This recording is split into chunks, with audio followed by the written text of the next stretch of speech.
I would like to call to order the Charter Township of Chesterfield regular Township Board meeting for Tuesday, May 13th, 2025 at 7 p.m. to order. Could we all please stand, face the flag, and recite the Pledge of Allegiance? I pledge allegiance to the flag of the United States of America and to the republic for which it stands, one nation, under God, indivisible, with liberty and justice for all. Clerk Berry, could you call the roll? Supervisor Kersten. Here. Treasurer Elliott. Here. Trustee Anderson. Here. Trustee Joseph. Here. Trustee Hornberger. Here. Trustee Vosberg. Here. Clerk Berry is here. Item 4, approval of agenda. Is there a motion to approve the agenda as presented? Motion to approve the agenda as presented. Motion by Clerk Berry, supported by Treasurer Elliott. Discussion. Clerk Berry? Clerk Berry, aye. Treasurer Elliott.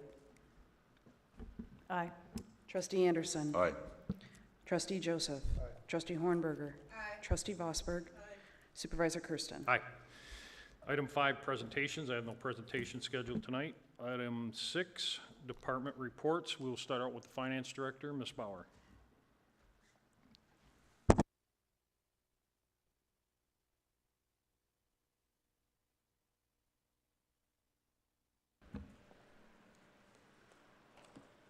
Good evening.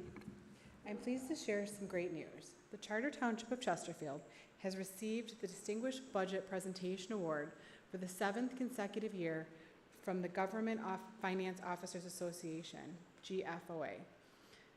This award is a significant achievement. It reflects our collective commitment to the highest principles of governmental budgeting. To qualify, we had to meet rigorous national standards in how our budget functions, not just as a financial plan, but as a policy document, an operations guide, and a communication tool. More than 1,700 entities across North America participate in this awards program, and receiving this recognition places us among a select group of leading townships and municipals leading the way in budget transparency and excellence. I want to take a moment to sincerely thank this board for your continued support and guidance. I want to express my appreciation to our finance department for their hard work throughout this process. And I'd also like to recognize the department heads and staff whose input and collaboration make this possible. This award is truly a team effort, and it demonstrates the strength of our township when we work together for a shared purpose. Thank you all, and congratulations to everyone involved. Thank you. Any questions for Vicki? Thank you, Vicki. Thank you. Mr. O'Connor, you're up.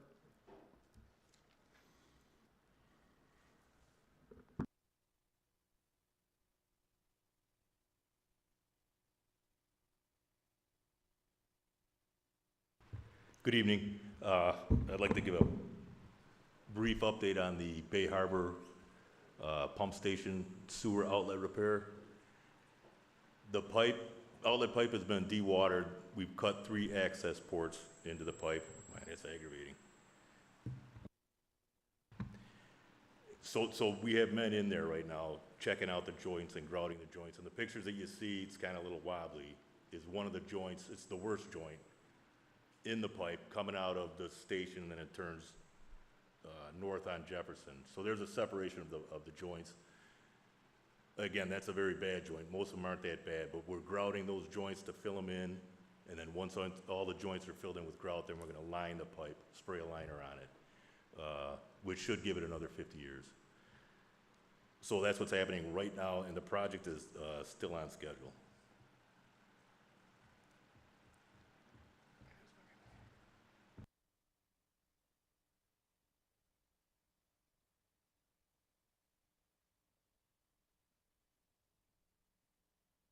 Thank you, Mitch.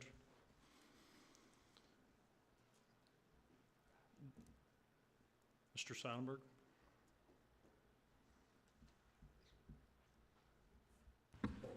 Good evening. I just wanted to provide some quick updates. We got 4 slides we're going to go through, just show some visuals on our larger projects. This first is our current picture of the police station project. As you know, we've been working on the paneling for quite some time, so now we have the steel panels wrapped up. We're in the process this week of staining the brick that you see to the right. And in the near future, we'll be installing guardrails and then working on the exterior punch list. And then our gates and controllers will be going in as well. So we're super excited. We're coming down to the final phases. It's really starting to look a heck of a lot better than when we started, so we're super proud of this project. I apologize about the Jeep. Next slide, Karen.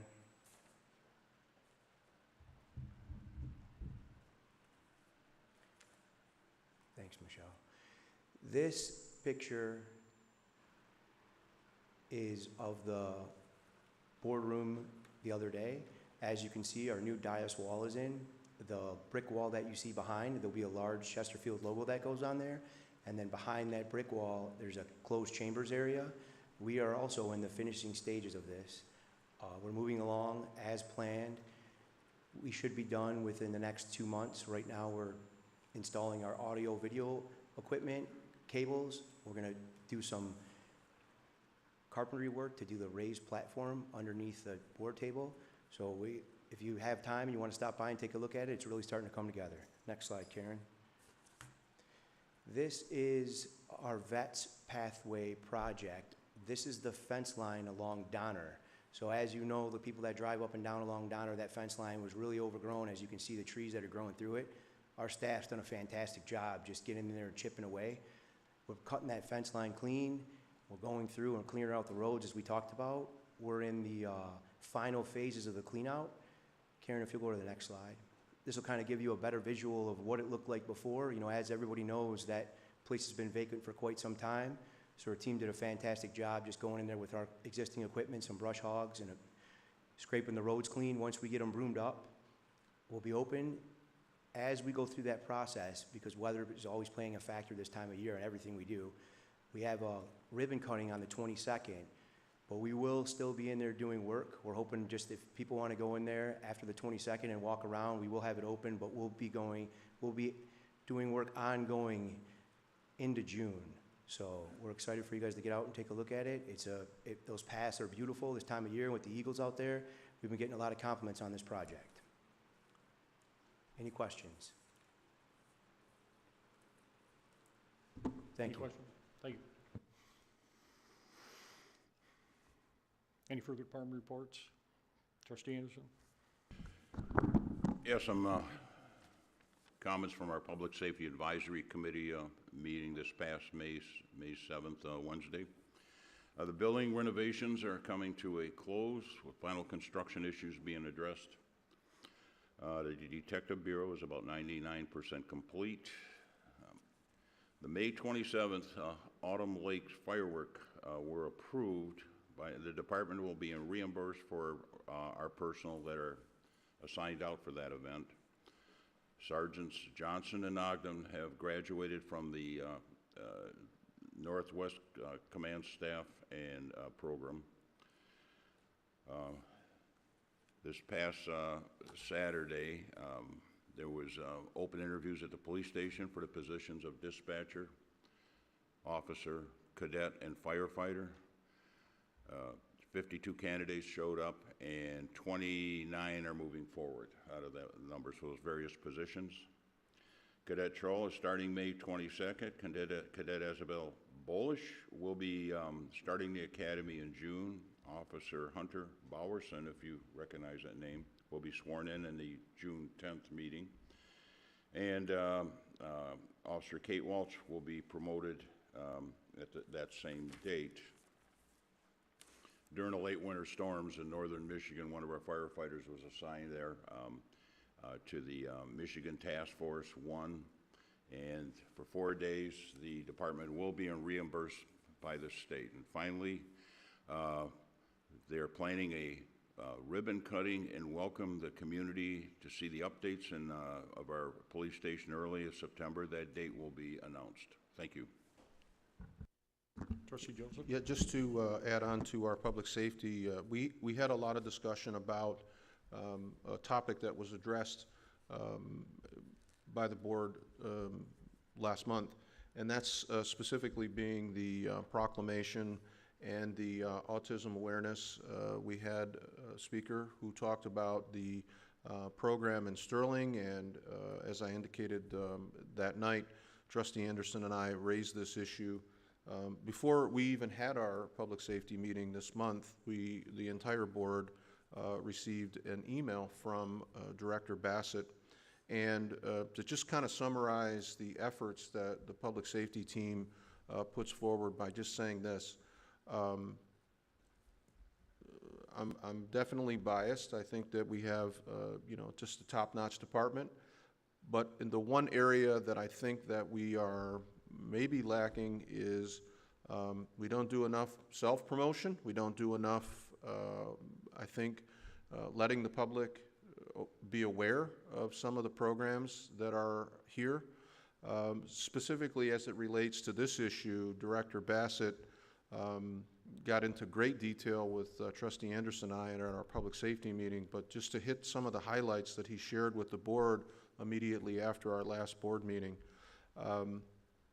One, I was appreciative of the preface to his email indicating that the Public Safety Department has taken very proactive steps to address individuals in our community with autism and other mental health conditions. And as he indicates, as we continue our commitment to compassion and informed public service, I'm proud to highlight the following initiatives currently in place across our department. One of those is the Voluntary Autism and Mental Health Registry. This is a registry that allows families and caregivers to provide first responders with vital information about individuals who may require special assistance. Obviously, that is done with the anticipation that our officers will be able to respond with greater awareness and understanding during emergency situations. CIT, or Crisis Intervention Training. As of last month, every sworn officer in our department has completed this CIT training. This equips our officers with skills and safety effectively, empowering them to engage individuals with mental health crisis or sensory sensitivities. Each one of our police vehicles has what's called a Carter kit. A Carter kit in every township police vehicle is a sensory bag designed specifically to assist individuals with autism and other sensory processing challenges. These kits include weighted blankets, sunglasses, noise-canceling earmuffs, fidget toys, and other calming tools to help reduce anxiety and manage sensory overload during high-stress encounters. We also have a specially trained crisis intervention team. So this is in addition to and beyond the general CIT. We have designated officers as part of the specialized crisis intervention team. These officers receive additional training focused on managing complex incidences and care. They work to connect individuals and families with local mental health and social services resources. This is just part of what our public safety team is doing as it relates to autism and servicing our residents with these types of issues. I think moving forward, the intention is to maybe do a little bit more in the way of resident awareness and letting our township know what great work their public safety team is doing. I've asked for, and I will be reaching out to a member of the audience who's here tonight to help us bring that message forward. We have individuals who are very committed to our township that also deal with this on a personal level, on a daily level. One of them is our Voice News reporter, Ms. Larice, who covers township board meetings for many years, has this situation in her home. She has a son with autism and is very deeply passionate about this. And so enlisting her help and some others, I think we should and could do a better job of making sure our public is aware. That wraps up the public safety. Oh, sorry, and the Chesterfield Public Department of Public Safety annual report. The 2024 annual report is currently available online. Very comprehensive breakdown of all of, everything and anything concerning our public safety team, from call runs to numbers to hotspots and staffing issues, training, equipment. It's all part of the annual report, including projected expenditures and ideas moving forward. If I could just shift quickly to senior advisory meeting, which was held here in this building last night. These monthly meetings are done under the direction of Ms. Vanderson, our Parks and Rec director. We have a newly seated senior advisory committee that tackles a number of issues.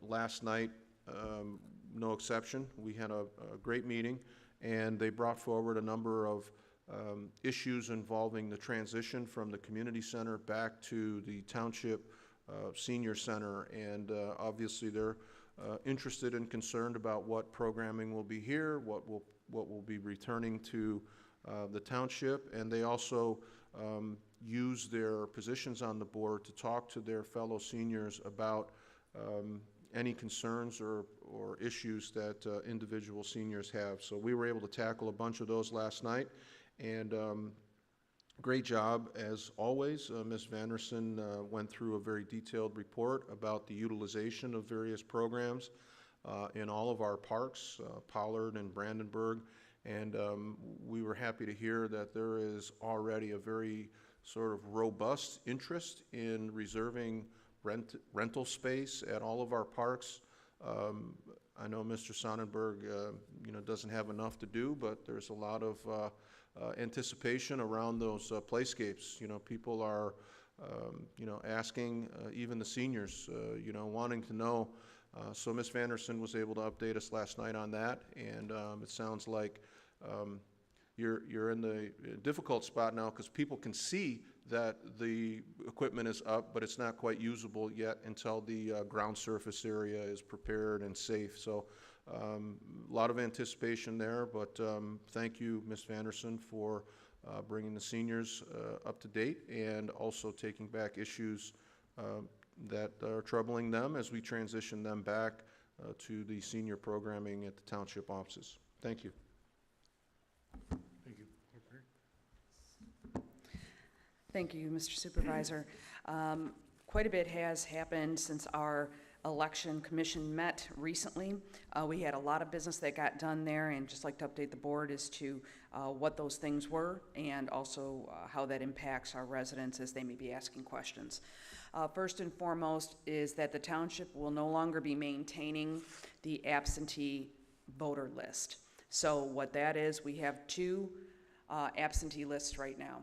We have the permanent ballot list. When many of you, we've actually transitioned many people from the absentee voter list, which we knew would ultimately be going away, to the permanent ballot list. So the difference between those two lists is if you are on the permanent absentee voter list, we send you an application automatically every election. You fill out that application, send it back to the clerk's office, we send you a ballot. If you're on the permanent ballot list, that means you no longer receive an application. We keep a permanent application on file for you, and you simply get a ballot at your registered address every election that you're eligible for. So those are the two lists that we're currently maintaining. And we are going to discontinue use of the permanent absentee voter list, so the one where you get the application automatically. So you will no longer get an application automatically mailed to you. You have two choices. You can either go to the permanent ballot list, in which case you will get a ballot automatically, or you can choose not to go onto the permanent ballot list and simply request an application every time you'd like an absentee ballot to vote. So those are the options for voters. We are required by law to notify voters of their options. So we will be sending first-class letters to all voters who are currently on the permanent absentee list for receiving applications, informing them of those options, and then helping them to transition to whatever option they choose to be best for them. So you can still vote by mail. There will no longer be a program where you're automatically receiving an application.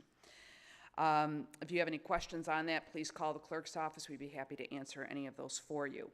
Also, the township is eligible for a grant through the Michigan Association of Municipal Clerks. That grant can be used for ADA accommodations at our early voting site. The Election Commission did reaffirm this location here at the community center as our early voting site. Should that change, we're still eligible for that grant.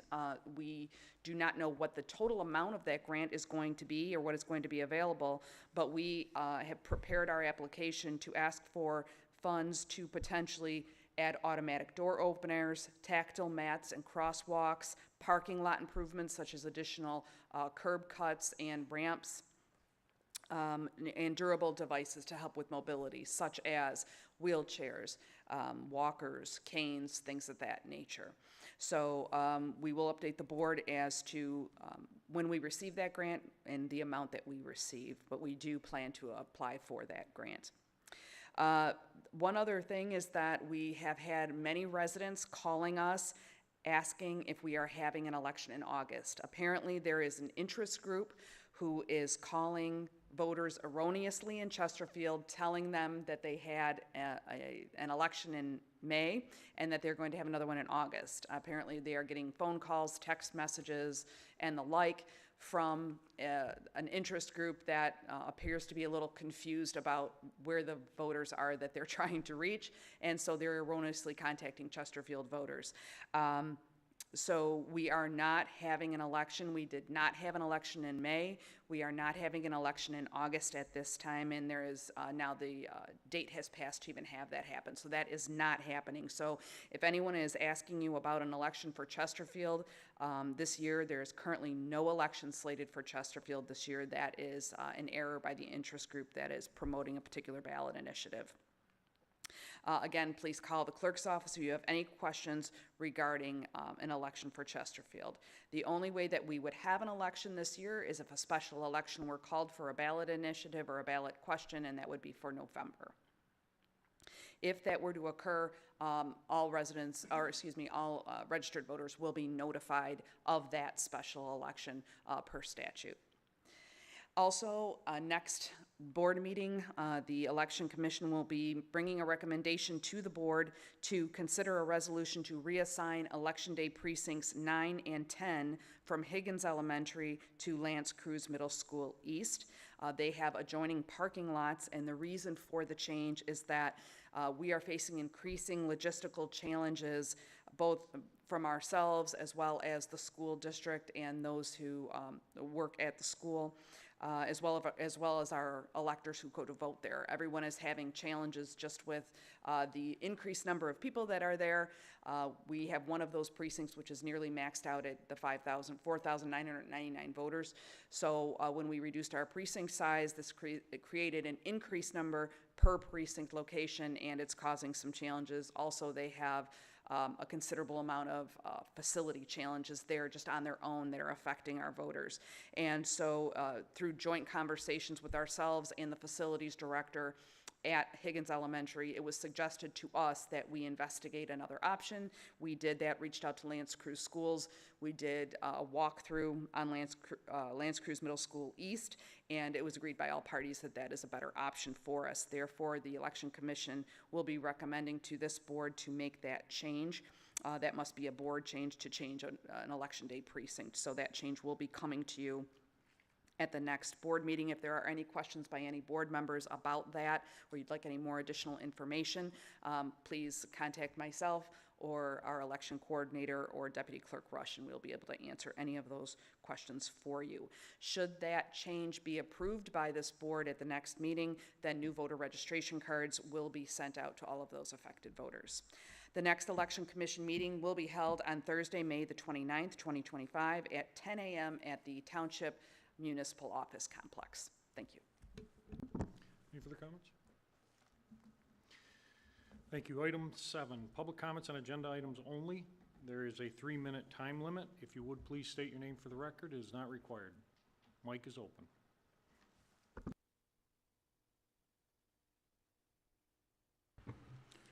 Good evening. My name is Keith Pyack, and I live on Laurel Oak in Chesterfield. I sit on the Streets, Sidewalks, and Pathways Committee, and I'm here to recommend approval of board items 9A, 9B, and 9C. These items fall underneath the 2025 subdivision prevention project between the county and the township. These items would be cost shared, and the township would pick up 25% of the cost. There are 3 different items being voted on for repaving of Sugarbush Road on between 21 Mile Road and Sugarbush at a cost of $25,841. Hooker Road from Jefferson to Bayview at the cost of $465.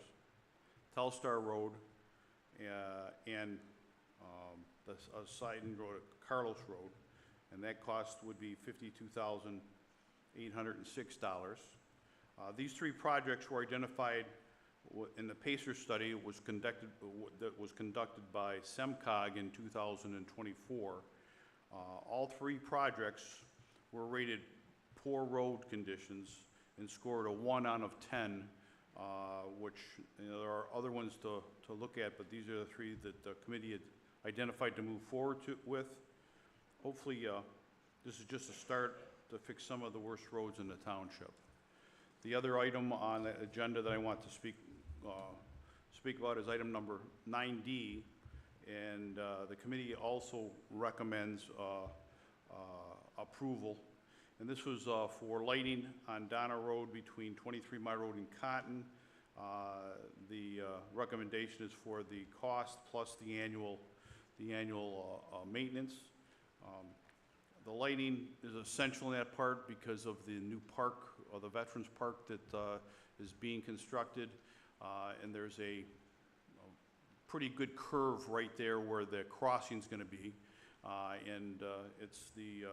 It's the recommendation of the committee that lighting is really essential if that's going to be a crossing for people that come across at night, and I think it'll enhance the safety of the area. So that's all I have. Thank you very much. Thank you, sir.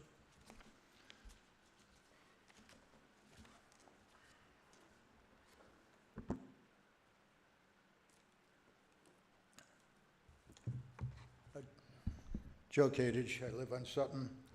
I just had a couple of questions. First one, on item J, looking for about almost $100,000 to purchase water meters and I guess the radio readers to go along with them. My question is, obviously these are going into homes that are being constructed, and how much do we charge for a water tap?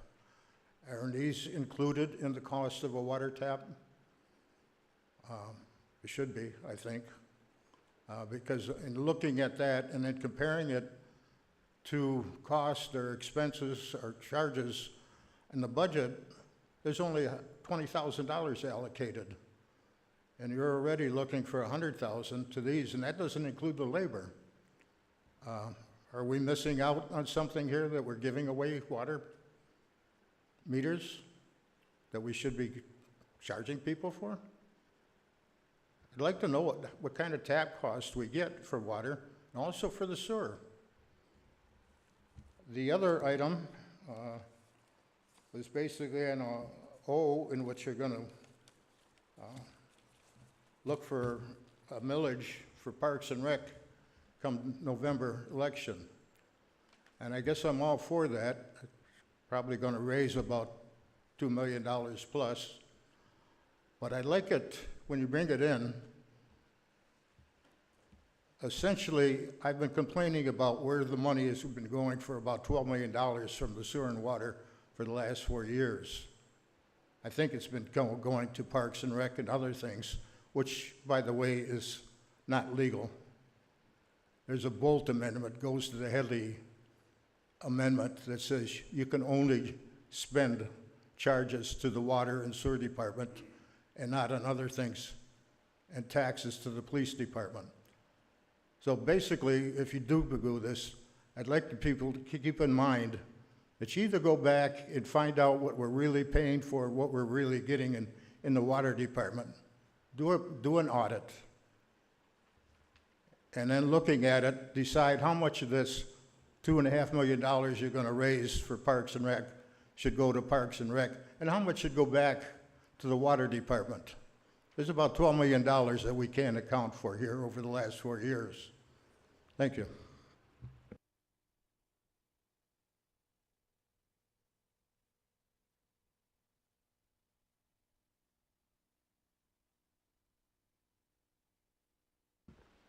All right, Mike Horton, 50393 Bauer. Couple of things I wanted to address on here are 9M and N. I am assuming has to deal with the car wash, and I'm just wondering what the exact situation is going to be for the circuit court action on there. Is it because of the neglect and everything from it, you're going after them for blight and unsafe structure? I'm wondering, will the township eventually utilize things like eminent domain to probably take hold of the property, or are we just finding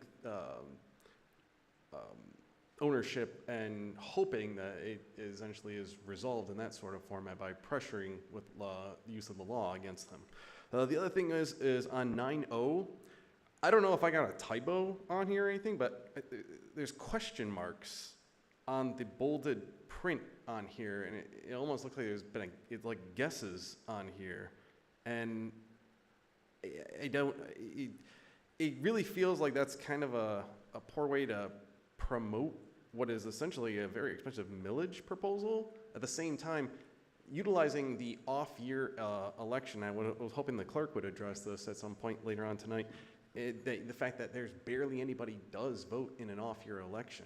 So I kind of feel like having that type of an expense put on the community during an off-year election could result in just a few people deciding the general cost on the public with barely anybody even noticing, because unfortunately most people don't pay attention to off-year elections. Most people don't even pay attention to midterm elections, let alone how many actually participate in things like primaries or anything like that. And literally it's just the November presidential election most people will participate in.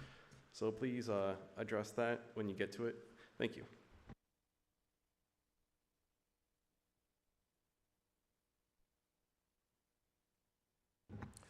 James Locke, Sutton Road. I'd also like to address agenda item O.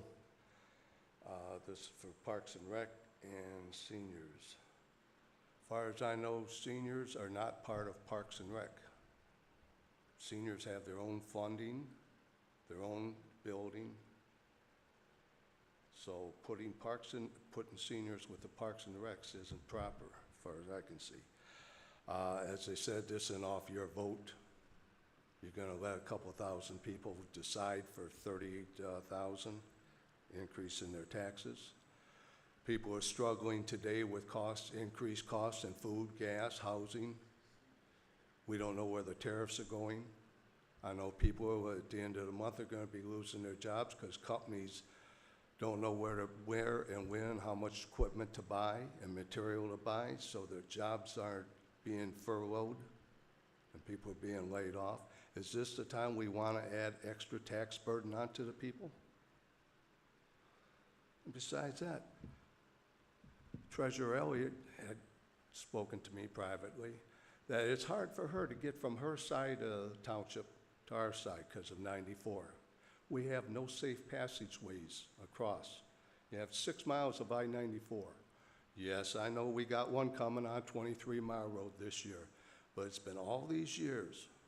All people ask for in this township, fix our roads, give us sidewalks, and give us a fruit market. You can't give us a fruit market, but you can give us sidewalks. And we need more than one safe pedestrian crossing across 6 miles of township. This is something this board has lacked in fulfilling for a long time. And by adding more tax to Park and Rec, it's not going to put in the sidewalk. It's not going to get the bridge work done. Money would be better used there. Besides, Parks and Rec has gone along on $200,000 and $300,000 for several years. This year, you decide to up it from $450,000 to $1.4 million. You tripled the budget for Parks and Rec in 1 year.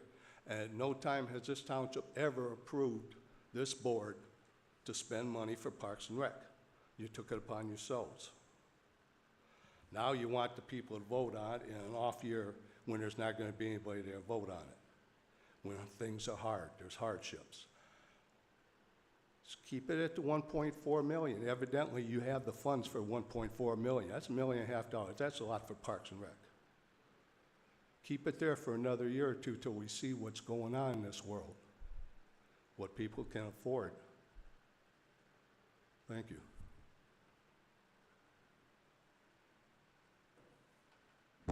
Any further comments from the public? Item 8, the consent agenda. Clerk Berry. All items under the consent agenda are considered routine by the board and will be enacted in one motion. There is no separate discussion of these items. If a discussion of any item is required by a board member, it will be removed from the consent agenda and considered separately. A, approval of the minutes of the regular board meeting of April 22nd, 2025.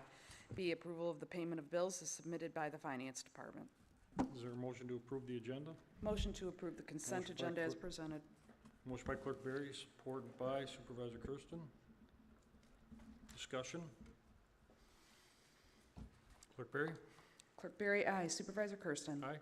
Trustee Anderson. Aye. Trustee Joseph. Aye. Trustee Hornberger. Aye. Trustee Vosberg. Aye. Treasurer Elliott. Aye.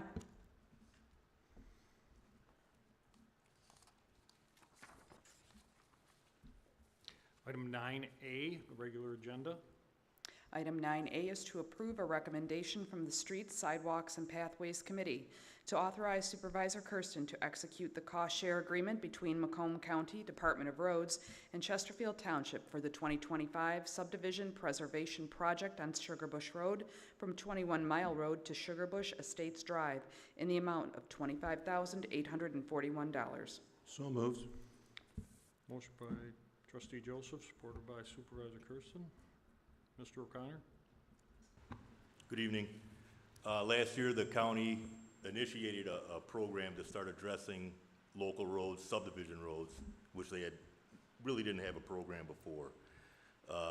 It's a 75-25 split. The county would contribute 75%. The townships would contribute 25%. Last year, we also got the PACER rating study that SEMCOG initiated for all the subdivision roads. So they put out a call for projects. We got together as the committee.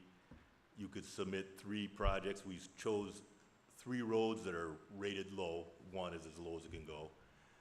And we also selected roads that they're still local roads, they're still subdivision roads, but they do serve more than one street. It was a short time for us to reply to the request. We did get it in.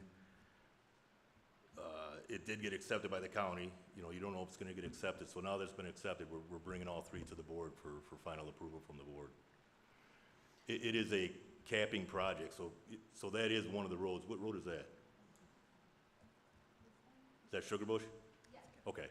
So the program, it's a capping, so they'll put 1 level of asphalt, which will level the road, you know, fill in all the gaps and holes, and then they'll put like an 1.5 inch, 2 inch cap on top of that. Which is kind of temporary. They're projecting 5 to 7 years for the capping to last. Thanks, sir. Questions from the board? Trustee Joseph? Yeah, I happened to be at a Board of Commissioners meeting. Santo, I think, Brian Santo, the director of the county roads, he was presenting to the board, similar to the way that you come to our board. He's the department head in charge of roads. He was presenting to the Board of Commissioners, and he talked about this relatively new project, and just so happened that all of these projects that are on our agenda tonight were part of the Board of Commissioners consideration. They're picking up the lion's share, and so there were a few questions, but he responded to his bosses, you know, his commissioners, with a, he was citing state law and how the state disperses road dollars to the individual counties And it really, it was kind of eye-opening for me to hear, because typically when we have residents who call you and Mr. Supervisor and they're complaining about their road, that's a county road, but there's no budget really for these subdivision roads. And I think any opportunity that we have moving forward to get any money out of the county, because a number of the commissioners were like, well, what about Van Dyke or Mound Road, or some of these bigger projects where our entire subdivision problems could be resolved with just a piece of a Mound Road project or something like that. And it was concerning to me to hear how little money the county actually has for some of our roads. So it sounds like people and communities line up every year to try to get a crack at whatever dollar amount the county sets out as their subdivision road project. And all of this said, I was appreciative to know that you were in there, Mitch, or our township was in there fighting for these limited dollars, because every community in Macomb County has, if you think about some of the subdivisions in Warren or Roseville or East Point, and they're all in there making the same pitch as we are. So to come away with as many subdivision projects is a pretty good haul. And like I said, it was the first time I had ever seen the county sort of evaluating where they were going to spend road money, and it was a little sad, to think all of the calls that we get for our roads and how little money there is. So thanks, Mitch, for bringing this back, and hopefully the residents in those subdivisions will be helped. Thanks. Any further questions? Trustee Bosworth? Thank you, Mr. Supervisor. Not a question as much as a comment. I'd like to thank everyone involved for being on top of this list, or on top of the program, because the information came out with a short amount of time. And Karen saw to it that we got in there, and Mitch, with his technical know-how, made sure that our projects were up there and being considered. There's many more that we'd like to see, but this is a start, so thank you. Thank you. Clerk Baird? Thank you, Mr. Supervisor. I'd just like to address the next three items coming up, A, B, and C, and just express, again, just to make my statement of support of why I support these and why I like these projects. So just generally speaking, my political philosophy is of limited government. Government should really be limited in what it should do: infrastructure, court system, and national defense. So outside of that, everything else is extra and kind of more discretionary. However, this is exactly what government should be doing for their residents. And the thing I like about these three projects, one, I like the county structure of them.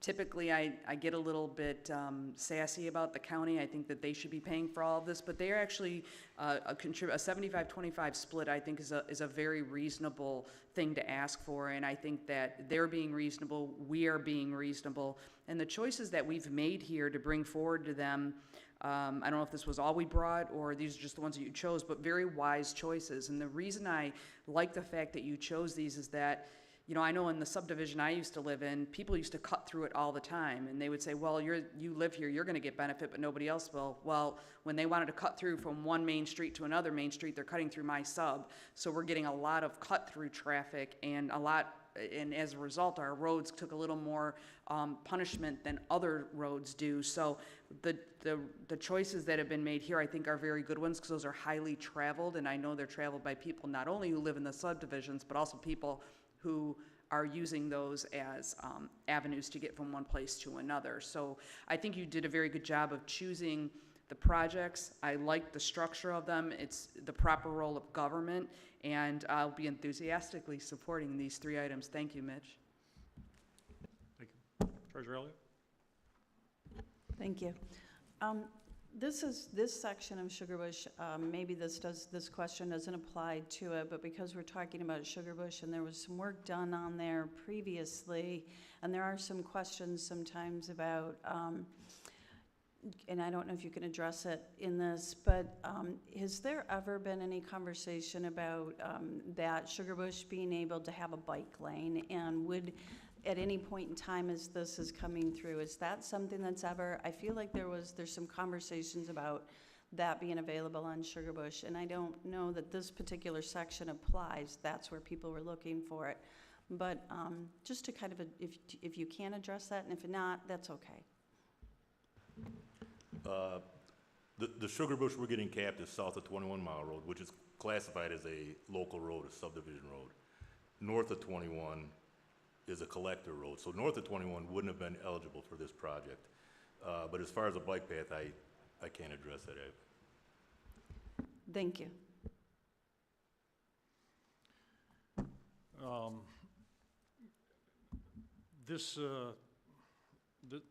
Addressing, as Trustee Joseph had indicated, it's a majority of our calls, residents upset about streets in their subdivisions.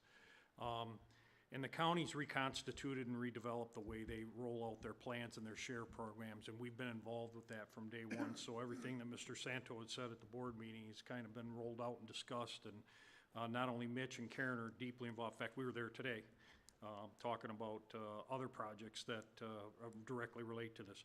The hurdle for us that is going to be moving forward on all of this is continuing the PASER study. The county is going to base their decisions on scaling their roads and subdivisions on the PASER study, which we're going to have to also participate in moving forward. Do you want to mention that? It is worth mentioning. We are competing against, like Clinton Township, Macomb Township. All the townships are competing for this funding.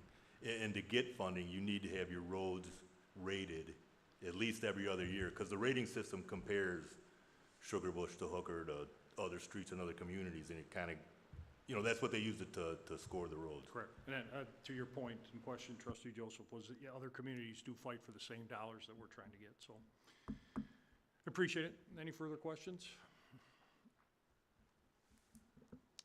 I have a motion by Trustee Joseph, supported by Supervisor Kersten, to approve item 9A. Clerk Berry? Trustee Joseph. Aye. Supervisor Kersten. Aye. Trustee Anderson. Aye. Trustee Hornberger. Aye. Trustee Bossberg. Aye. Treasurer Elliott. Aye. Clerk Berry, aye. Item 9B.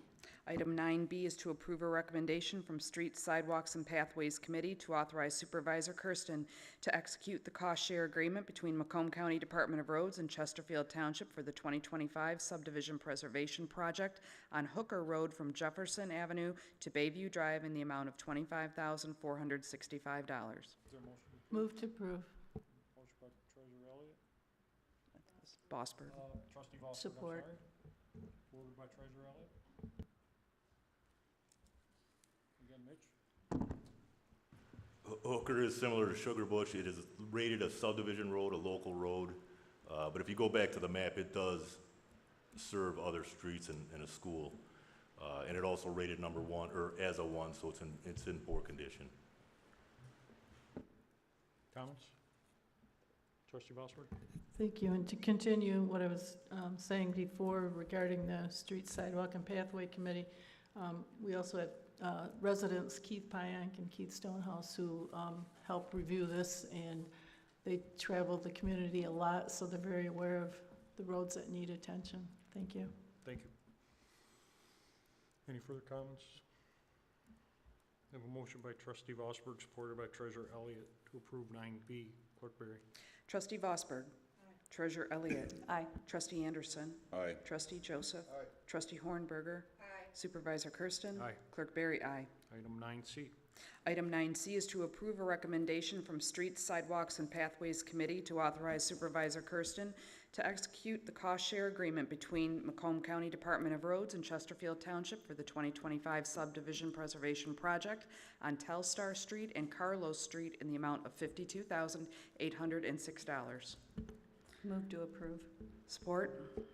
Motion by Treasurer Elliott, supported by Clerk Berry.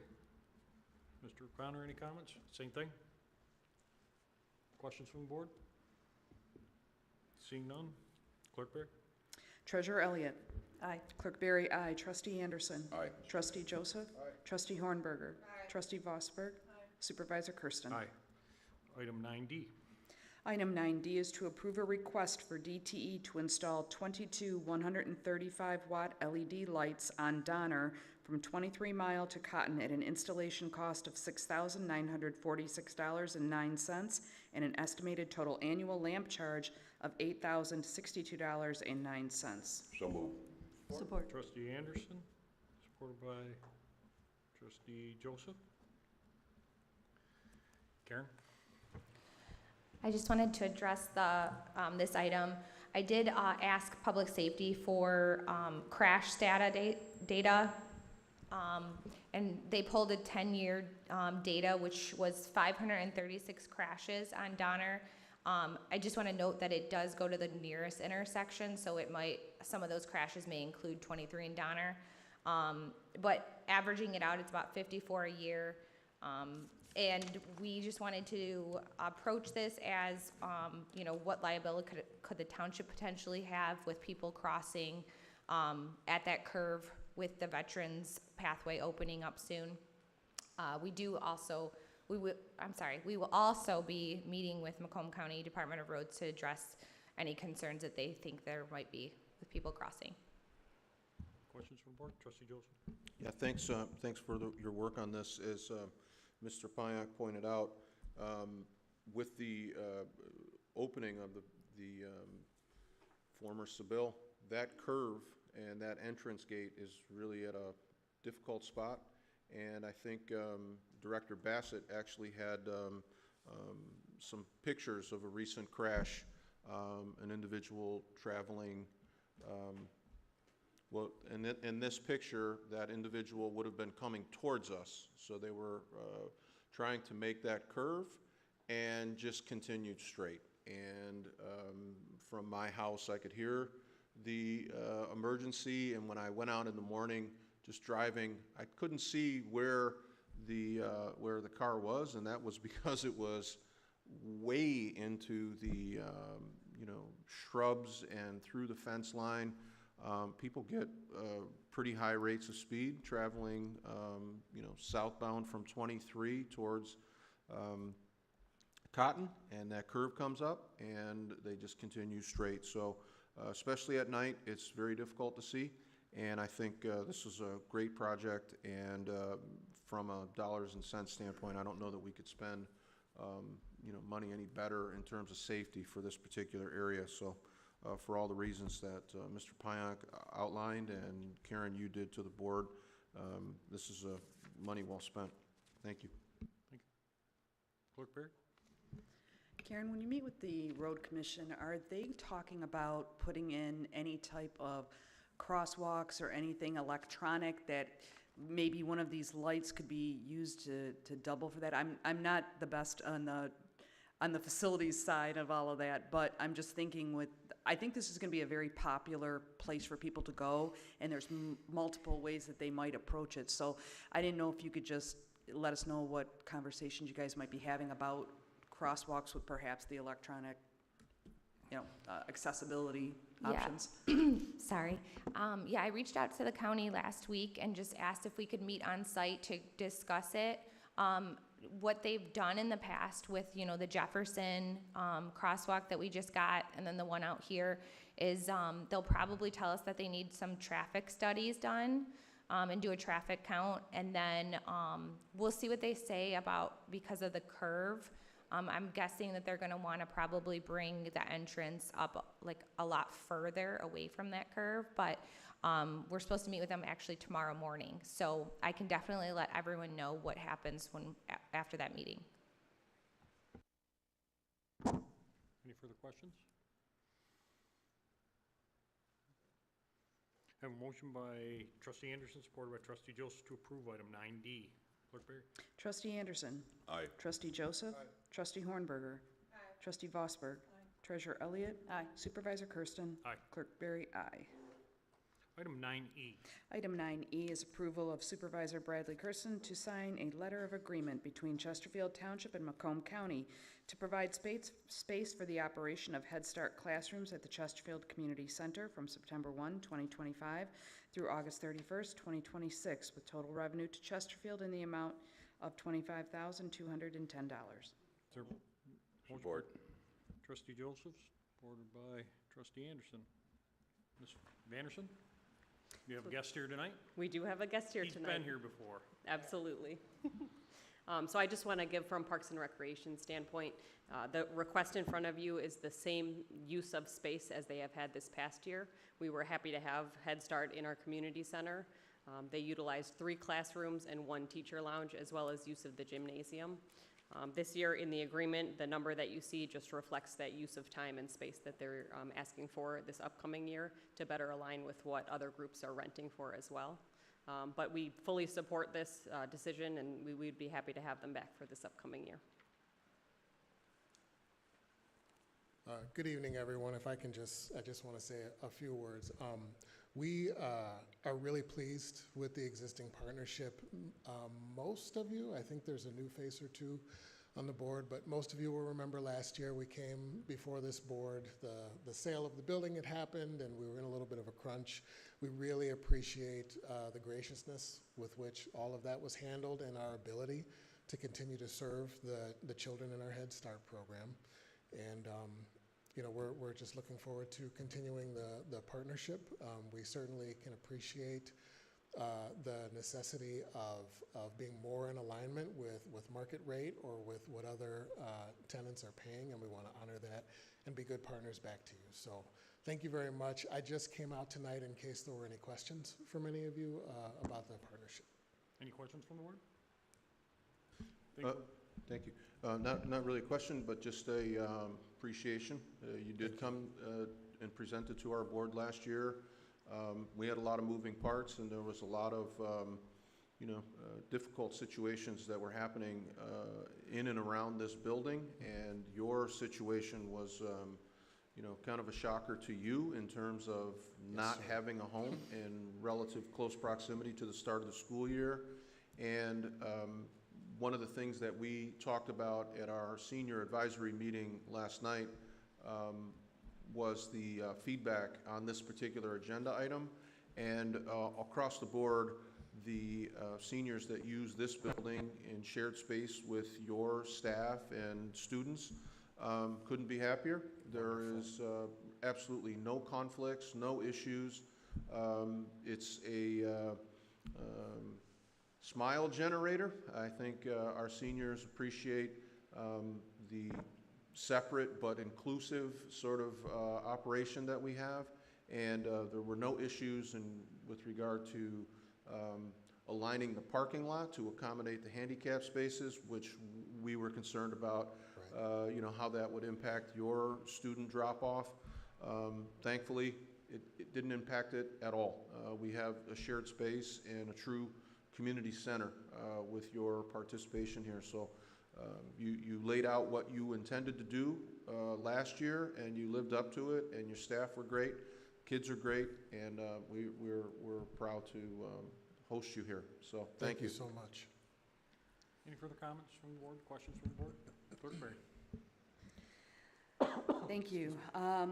My only concern, and I just would like to suggest that perhaps the Chesterfield Clerk's Office and your office meet, if this is approved, as soon as possible to talk about any potential conflicts that there may be or concerns for the children with regards to when we have elections here, because that falls, we will definitely be having the August 2026 election here, which will cover this period, and if there's a special election that's called between now and then, again, this is our early voting center, and I think what I don't want to have happen is, last year, I don't think there was adequate communication with the parents and children and school administrators. They did not have proper communication, and there were some misunderstandings of how our operations work and how their operations work, and we don't want anyone to be uncomfortable or unaware of what's happening. So we'd like to be able to communicate with you. So if we can set that meeting up sooner rather than later, that would be great. Yeah, absolutely. We will reach out to your office tomorrow to get the ball rolling. Thank you so much. Any further questions? I have a motion by Trustee Joseph, supported by Trustee Anderson, to approve item 9A. Clerk Berry. Trustee Joseph. Aye. Trustee Anderson. Aye. Trustee Hornberger. Aye. Trustee Vosberg. Aye. Treasurer Elliott. Aye. Supervisor Kersten. Aye. Clerk Berry, aye. Item 9F. Thank you. Item 9F is to approve a recommendation to award 2025 through 2029 commercial landscaping service for I-94 and 23-mile road corridor to Tommy's Lawn Service in an amount not to exceed $78,476. Supervisor Kersten will make a motion to approve. Is there any support? Support. Trustee Vosberg? Ms. Yana? Hi, good evening. This recommendation in front of you today is to go along with the contract that was signed in October of 2024 with MDOT. The board approved signing that contract for a 5-year period. This slide gives you a little history. In 2023, we started the partnership with MDOT when Chesterfield got a contractor out at 23 Mile Road and I-94 to cut that interchange.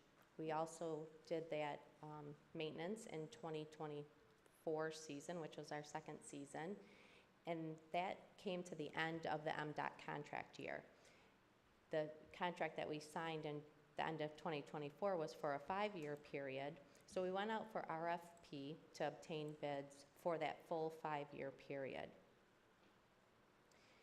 This is a map of the 23 Mile Road and I-94 interchange. The different colors there indicate the green area is where we can mostly cut. Even when it's a little springtime and in wetter conditions, we can mostly cut the green area. The orange area stays wet until almost the end of the summer sometimes. So when we went out to RFP, we asked the bidders to provide us 2 different numbers. One to do a full cut, which would be all of the 2 colors, or maybe a partial cut, which would mean cutting the green areas and into the orange areas where you can, and doing that multiple times a month. So full cut was once a month, everything they could do, or partial cuts would be multiple cuts throughout the month. After interviews with the 2 bidders on this project, we found that it was advantageous to do the partial cuts, which would mean the contractor going out there multiple times a month and cutting as much as they can.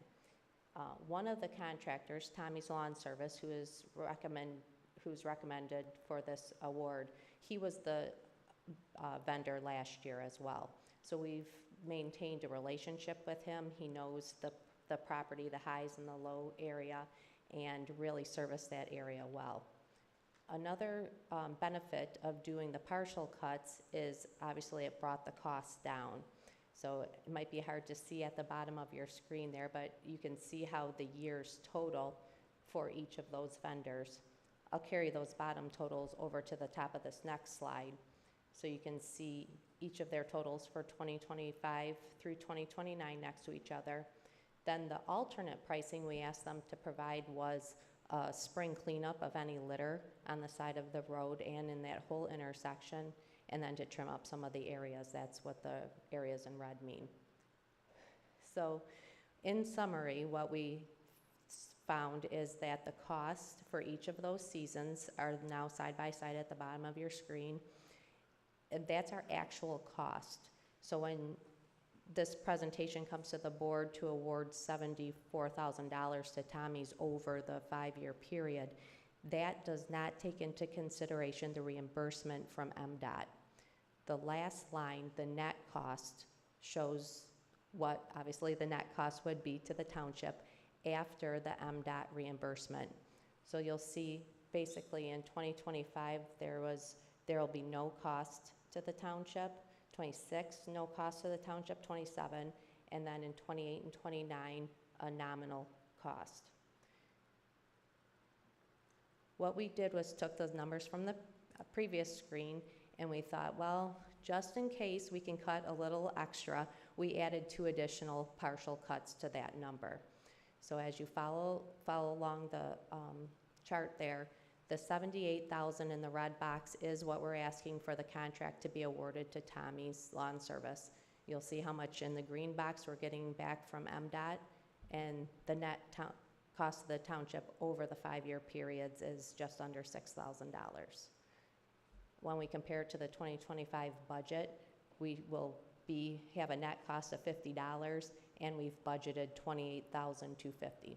So obviously it has no impact really to our budget this year. Questions from the board? Trustee Vosper? Just a comment. I've lived here a long time. That intersection in the past was just kind of messy looking and overgrown, and it looks so wonderful now that we've taken over that. So thank you for your idea of doing that. I think that came from you originally. It doesn't matter who it came from. I'm not going to take the credit. It needed to be cleaned up. It needed to be cleaned up, and it has been, so thank you. Thank you. Trustee Anderson? Yeah, what Ms. Vosberg said, I support that. That 23 and 94, that's probably a premier, I'm just saying, a premier intersection in our township. We have, what, I think 5 of them all together, but that one is all township businesses, a lot of residential areas, very heavily trafficked, and kind of neat that one, like you say, see all the debris out there. You know, that is a little bit of pride on that intersection, or that area there. Keep it clean. Thank you. Thank you. Any further questions? I have a motion by Supervisor Kersten, supported by Trustee Vosberg, to approve item 9F. Clerk Barry? Supervisor Kersten. Aye. Trustee Vosberg. Aye. Trustee Anderson. Aye. Trustee Joseph. Trustee Hornberger. Treasurer Elliott. Clerk Barry, aye. Item 9G. Item 9G is to approve a recommendation to award the 2025 commercial landscaping service for the I-94 and 21 Mile Road corridor, and also I-94 and Hall Road corridor to Tommy's Lawn Service in an amount not to exceed $16,170. Supervisor Kersten will make a motion. Is there any support? Second. Clerk Barry? So what I did was asked facilities to reach out to MDOT and again expand the appearance of all the interchanges here. We've also reached out to the property owners there, Town Center Drive, the property owners there who we're engaging also to, with us as partners to kind of clean up the appearance from Hall Road going north and 21 Mile Road and the Town Center area and obviously the interchanges. So Stephanie, I'll turn it back over to you. Okay. Along with the RFP that we put out for the 2023 Mile Road interchange, we added a section in the same RFP for the bidders to provide pricing on those other 2 interchanges, 21 Mile Road and Hall Road. This will only be for 1 season, mainly because MDOT has already awarded their 5-year contracts, as we know, because we signed it for 23 Mile Road. So they are not going to pull back their contract from their vendor. What they have offered to do for the township is reimburse the township for one of the cuts that we do. So I have some charts on that too. This is a map of 21 Mile Road. We asked the contractor to provide pricing for full cuts because we don't know where the highs and the lows are in this area. So the green highlighted area is where they will be cutting, and that will include a trash cleanup as well. So here's 21 Mile Road. And then for Hall Road, we know Hall Road is the divider between Chesterfield Township and Harrison Township. The contractor has bid on both sides, Chesterfield in the green and then the lower portion in the yellow for Harrison Township. MDOT will continue to do the median. They have a separate contractor for that. And MDOT would not allow Chesterfield to just maintain the intersection that was, or interstate that is in our township. They said if you cut one side, you have to cut both of them because they didn't want the appearance to travelers to be that MDOT is only maintaining one side more than the other. So that's why we obtained pricing for both sides. And we have started conversations with Harrison Township to possibly get reimbursed for some of that expense, but we don't have anything concrete yet. This chart outlines the amounts that each contractor bid. Again, we had the same 2 bidders bid on both 21 Mile Road and the Hall Road area. The first part of your chart up there shows that the contractor will do the spring cleanup for $1,000, and if we focus on Tommy's Lawn Service, who we're recommending, you'll see that May and August are crossed out, and I apologize, I misspoke. MDOT is going to reimburse us for 2 cuts. So hold on, let me start all over. MDOT is going to cut twice with their same contractor in May and August. They will reimburse us for one of our costs, so $2,000 will be reimbursed by MDOT, leaving the township to pay $5,000 for 21 Mile Road interchange, and then also $5,700 for the Hall Road, both townships. Again, so the property will be maintained either by MDOT or by the township contractor, and we are proposing this to be done for 1 year. We'll do a trial period and see how that goes, and then possibly put it out to bid next year. So when we look at those figures compared to the budget that we showed you earlier for 2025, taking into consideration the cost of $5,000 for 21 Mile and $57,000 for Hall Road and I-94, you can see we still have enough money in the budget with a nice surplus left over. Questions from the board? Clerk Berry. Just a comment, Stephanie. If you'd like, I'd be happy to contact Clerk Witt over in Harrison and make him an offer he can't refuse. Okay. So you just let me know if you want me to give Clerk Witt a call. I'm just kidding. Thank you. What I really mean is I will speak with Clerk Witt. I will be seeing him on Thursday, and let him know how beneficial this is to both communities, and hopefully they'll be willing to absorb some of that cost. It's the fair thing to do. So Thank you. you bet. Trustee Anderson. I'd like to thank both of you talking about including Harrison Township in this cost, nominal as it might be. But when you approach that intersection from either way, you see make a right, S-A-N-G, go into the loop, go to Utica. I don't really look at that as, as far as really branded a Chesterfield Township intersection, perhaps besides Harrison Township. We got members here that had great friendships with Selfridge. Maybe they can help out with us to the cost there. Someone could look at that too. Thank you. Further questions? Treasurer Elliott? Just to kind of follow up on Trustee Anderson, and I think this question is probably more for the supervisor. Has there been any talk added to that intersection for signage? Like, I know you were looking at some sort of sign, I think, at that particular intersection. Has that been reconstituted by any chance? Signage at that intersection, as he was saying, it doesn't seem. No, not that I've engaged or had discussions with recently. And again, the approach to the 1 year is, to Trustee Anderson's comments, I'm assuming the runway expansion is going to change and alter how that looks. I've seen some draft proposals of it. We really haven't been included in it, but I've seen some draft proposals. I think that whole interchange from Town Center moving north could substantially change. So the conversation was, let's clean it up. Let's work with the property owners there now, and at least get the footprint and the idea of what it looks like. And then once wherever that runway expansion goes or the roadway redesign, we'll have a better feel for it. And again, engaging Harrison Township and other partners there to help offset it, the eventual cost. So, did I miss anything, Seth? Any further questions? I have a motion by Supervisor Kersten, supported by Clerk Berry, to approve item 9G. Clerk Berry. Supervisor Kersten. Aye. Clerk Berry, aye. Trustee Anderson. Aye. Trustee Joseph. Aye. Trustee Hornberger. Aye. Trustee Vosberg. Aye. Treasurer Elliott. Aye.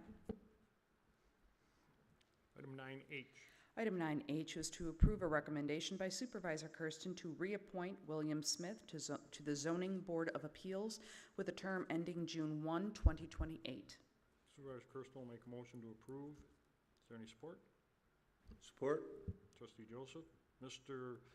Smith could not be here tonight, but this is a reappointment of him. He's been on the board for, I think, 2 terms. Just a question on the ZBA. Do we have alternate members of the ZBA? We're working on that now. We interviewed one today. We did. Then the other one was one left the girl, young lady left, and we've filled the full role. We've interviewed 2. We've got another interview pending this week, but the alternate position is open. When an alternate is utilized, is it any time a ZBA member is going to be absent, or only when we need to satisfy a quorum? So if you have a full board, one member's absent, the alternate, and does the alternate show up to every meeting, whether or not they're needed? So we have asked the alternates to show up. Yeah. And there's been some scheduling conflicts, so there's a possibility the alternate does take a vote. Okay. And becomes a voting member. Yeah, the reason I ask is, there are a number of issues that like carry from one board meeting to the next. And so I didn't know if there was an appointment of an alternate and only when somebody's absent, or whether they participated in the meeting, and who are the voting members. So are you saying that you could have a full board, the alternates are present, and the alternates would also vote? Does not vote. No. They only vote in the absence of the board member? Correct. Okay, thank you. Thank you. Any further discussion? We have a motion by Supervisor Kersten, supported by Trustee Joseph, to approve the appointment of Mr. Smith, 9H. Clerk Berry. Supervisor Kersten? Aye. Trustee Joseph? Aye. Trustee Anderson? Aye. Trustee Hornberger? Aye. Trustee Vosberg? Aye. Treasurer Elliott? Aye. Clerk Berry? Aye. Item 9I. Item 9I is payment request of $10,550 to American Public Works Association, APWA, for the accreditation application fee for the Township Department of Public Services. Supervisor Kersten will make a motion. Is there any support? Support. Treasurer Elliott. Again, this is something we initiated a little over a year ago, seeking accreditation in various departments throughout the township. APWA was one of them we immediately instituted. Hassan was brought on specifically to begin to cover one aspect of it, so I'll turn it over to you. Good evening. Hassan Hussein, Assistant Director of Public Services. The purpose of accreditation is to promote excellence in the operation and management of a public works agency, its programs, and employees. Accreditation is designed to assist the agency in continuous improvement of operations and management, and provides a valid and objective evaluation of agency programs as a service to the public and the profession. Accreditation is being sought out from the APWA, American Public Works Association. The total fee amount of $10,550, which will be to certify the Township Department of Public Services, which includes water and sewer, public works, and facilities and operations. And the fee structure is to be split based on how the application fee breakdown is implemented by the APWA. So they require a completion of the first chapter or module 1 through 10, and that is a base fee total amount of $77.50 based on the township's population size. And then for each additional relevant and applicable module is an extra $200 fee. And we've broken down the cost between the DPW and the FNO. Thank you. Stephanie, anything? We're just excited to partner with facilities and the water and sewer department. One, because we can save costs. We don't have to, each one of our departments don't have to take on the full cost of the program. And because we are both public servant departments, we can work together and take one accreditation for the entire township covering both departments. Thank you. Questions from the board? Trustee Anderson? Yeah, I'm just curious, what other townships in the immediate area are also participating in this that you could name? So I know that we were looking at comparable populations that had this accreditation. So I do know that Canton Township is included in that. I can't think of other direct townships around here that are APWA accredited, but I do know in speaking with the vendor APWA, they have a good list of cities and townships that are accredited, and I can certainly prepare that list. And the second part, what is the benefit of this accreditation? Do you come back and describe areas of deficiency or outstanding, and what does it mean when it's completed? Yeah, so if and when we get accredited, there's a re-accreditation that the township would be required every, I believe, 4 years. And when going through the different modules and the expectations to fulfill each module, they recommend, like the APWA will do will review our application. They'll provide feedback and suggestions on implementing policies on different categories within a public works department. So it's continuing to make sure that these policies and procedures are current, that we as a township follow their expectations. Otherwise, we would risk losing our accreditation. So it allows the department to be efficient, to be current and up to date with the industry, with other townships and cities, and to make sure that the township continues to progress forward. One nice thing that this actual program does for us is it helps us basically like build a book of all of our policies and procedures, and there are up to 40 different modules or chapters that we can do, and there's all categories under those chapters. It's a guided online program that we can do. We can assign tasks to other people in our departments, and it's a very nice tool to help us manage the process of all of these policies and procedures and keeping them all together in one nice format, which will give us a point to refer back to, and then be able to change as we change any policies and procedures and have it readily available.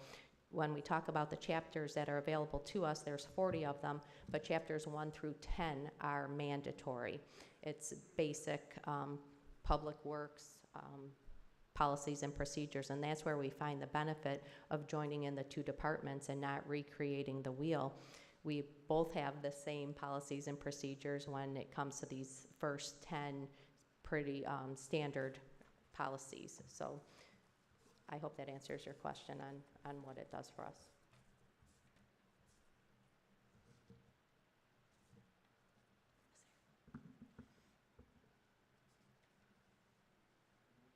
Good. Trustee Jones. Thank you.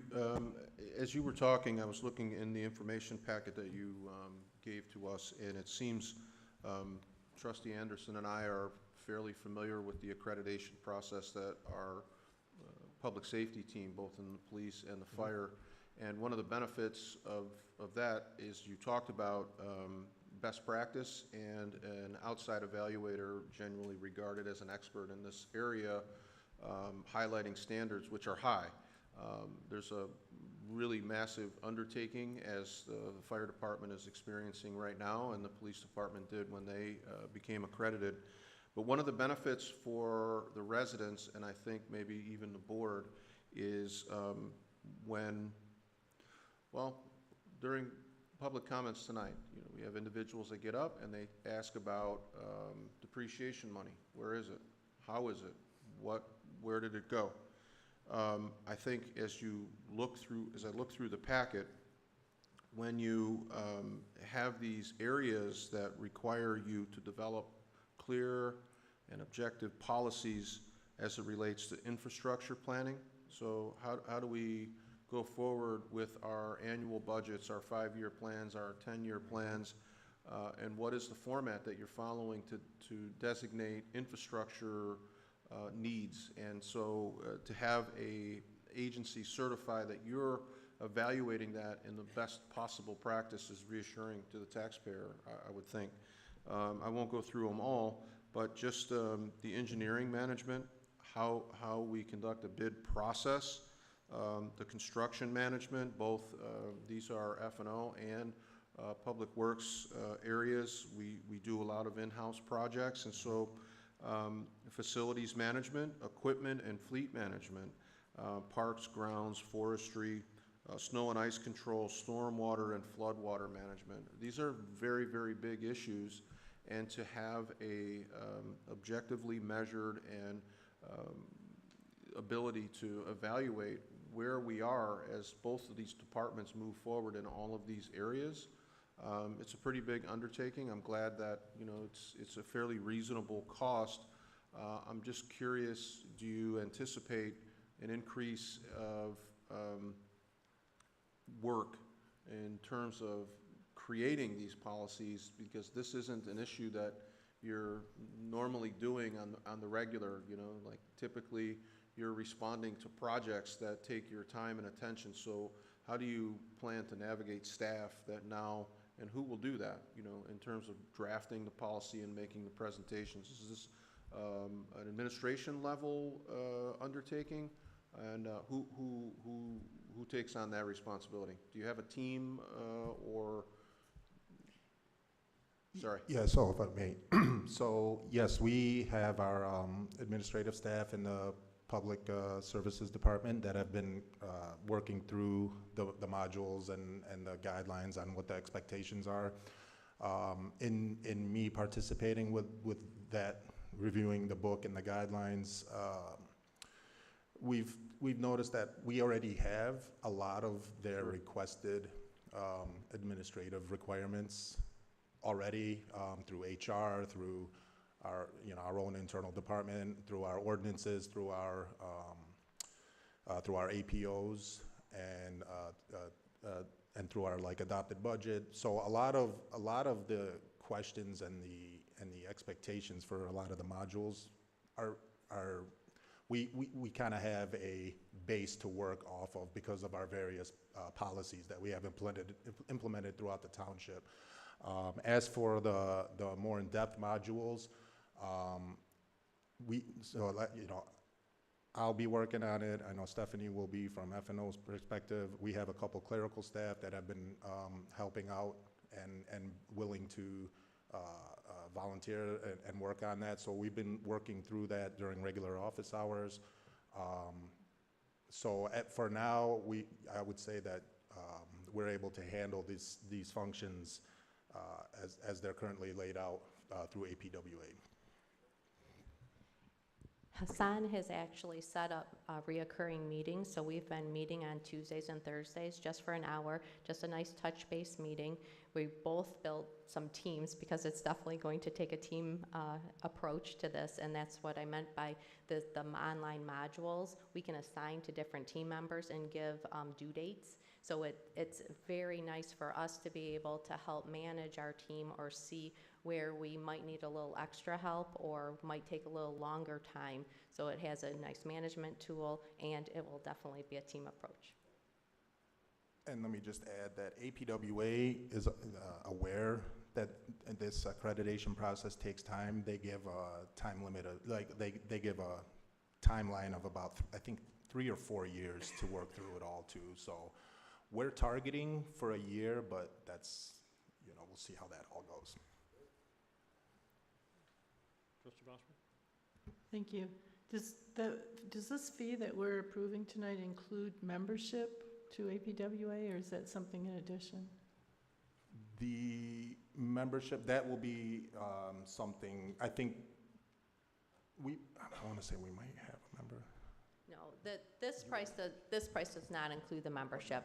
The membership dues that are paid by either one of our departments are built into our budget each year. So no, this is above the membership cost. Above and beyond. All right. Do we participate in any of the conferences or other training? Yes. That they Yes, give during yes. years? Great. Thank you.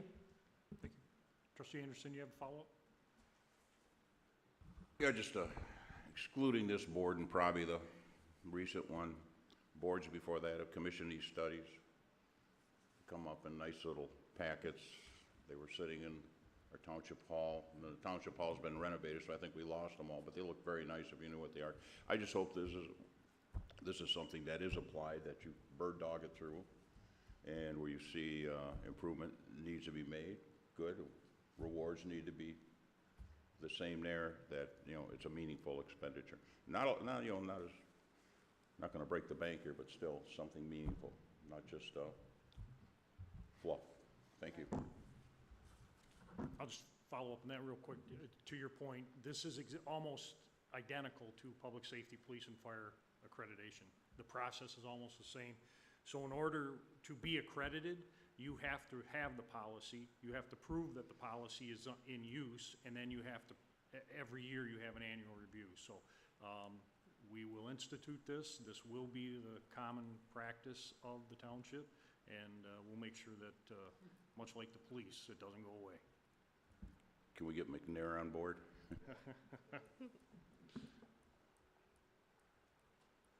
Any other discussion? We have a motion by Supervisor Kersten, supported by Treasurer Elliott, to approve item 9I. Clerk Berry? Supervisor Kersten? Aye. Treasurer Elliott? Aye. Trustee Anderson? Aye. Trustee Joseph? Aye. Trustee Hornberger? Trustee Vosberg? Aye. Clerk Berry? Aye. Item 9J. Item 9J is to request to issue a blanket purchase order to Ferguson Waterworks in the amount of $97,415 to prevent order delays of water meter and R900 meter radio orders to fulfill township inventory needs and various upcoming development needs. Supervisor Kersten will make a motion to approve. Is there any support?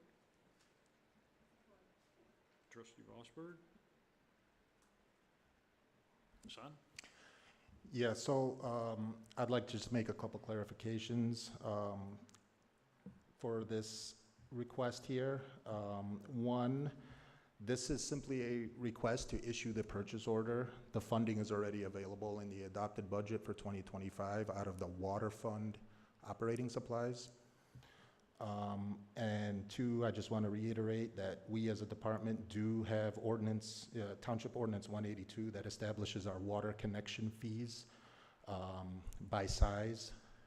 And that includes the 3/4 inch with radio that we collect on a tap, and a 1 inch meter size with radio on a tap fee, which is the two sizes that we are requesting to be included on this blanket purchase order. Any questions from the board? Just a quick comment from me in engineering. In attending engineering and planning, we have over 400 residential units, single-family residential units alone in the pipeline. So that's kind of conservative number for what we're looking at in the future. So, further questions? Trustee Joseph? Yeah, just to clarify, when Zane, you were talking about that, I appreciate the, we get criticism, you get criticism, you know, what is this? Is this new?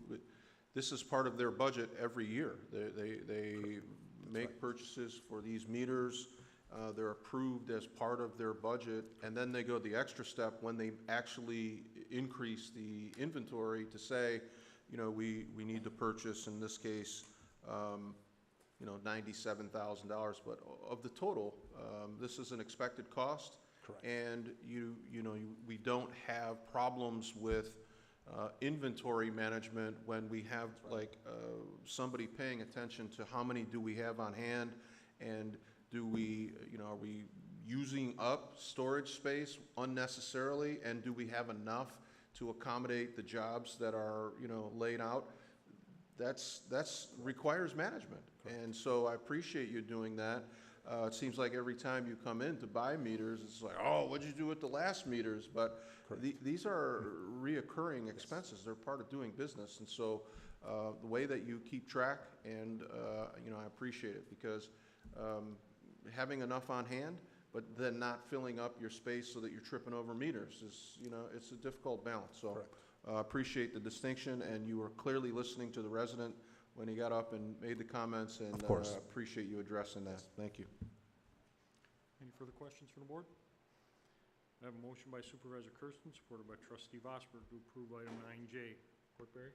Supervisor Kersten? Aye. Trustee Vosberg? Aye. Trustee Anderson? Aye. Trustee Joseph? Aye. Trustee Hornberger? Aye. Treasurer Elliott? Aye. Clerk Berry, aye. Item 9K.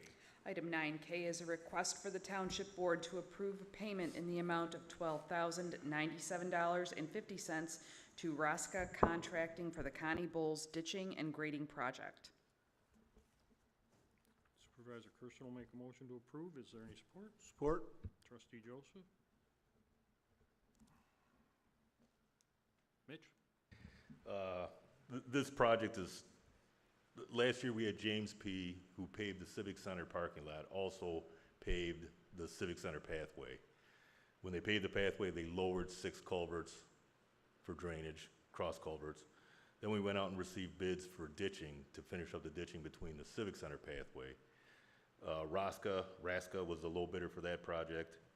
The Connie Bowles site, which is kind of a work in progress, also required ditching to handle drainage from the north side of 25 Mile Road that course through that site.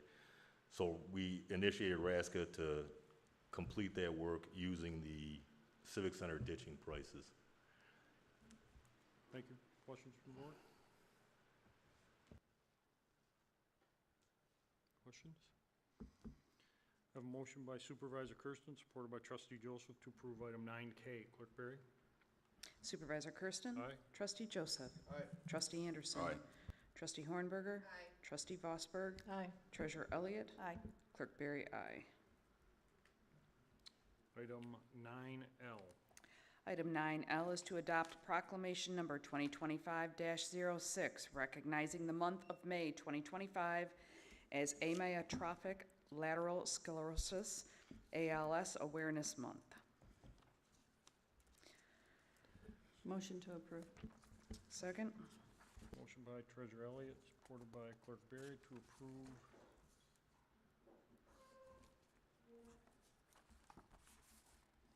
You want to read the proclamation? Yes. Clerk Berry? Proclamation number 2025-06, proclamation for Amyotrophic Lateral Sclerosis, ALS Awareness Month. Whereas amyotrophic lateral sclerosis, also commonly known as Lou Gehrig's disease, is a progressive, fatal neurodegenerative disease in which a person's brain loses connection with their muscles, slowly reducing a person's ability to walk, talk, eat, and eventually breathe. And whereas thousands of new amyotrophic lateral sclerosis cases are reported every year, and estimates show that every 90 minutes someone is diagnosed with ALS and someone passes away from ALS.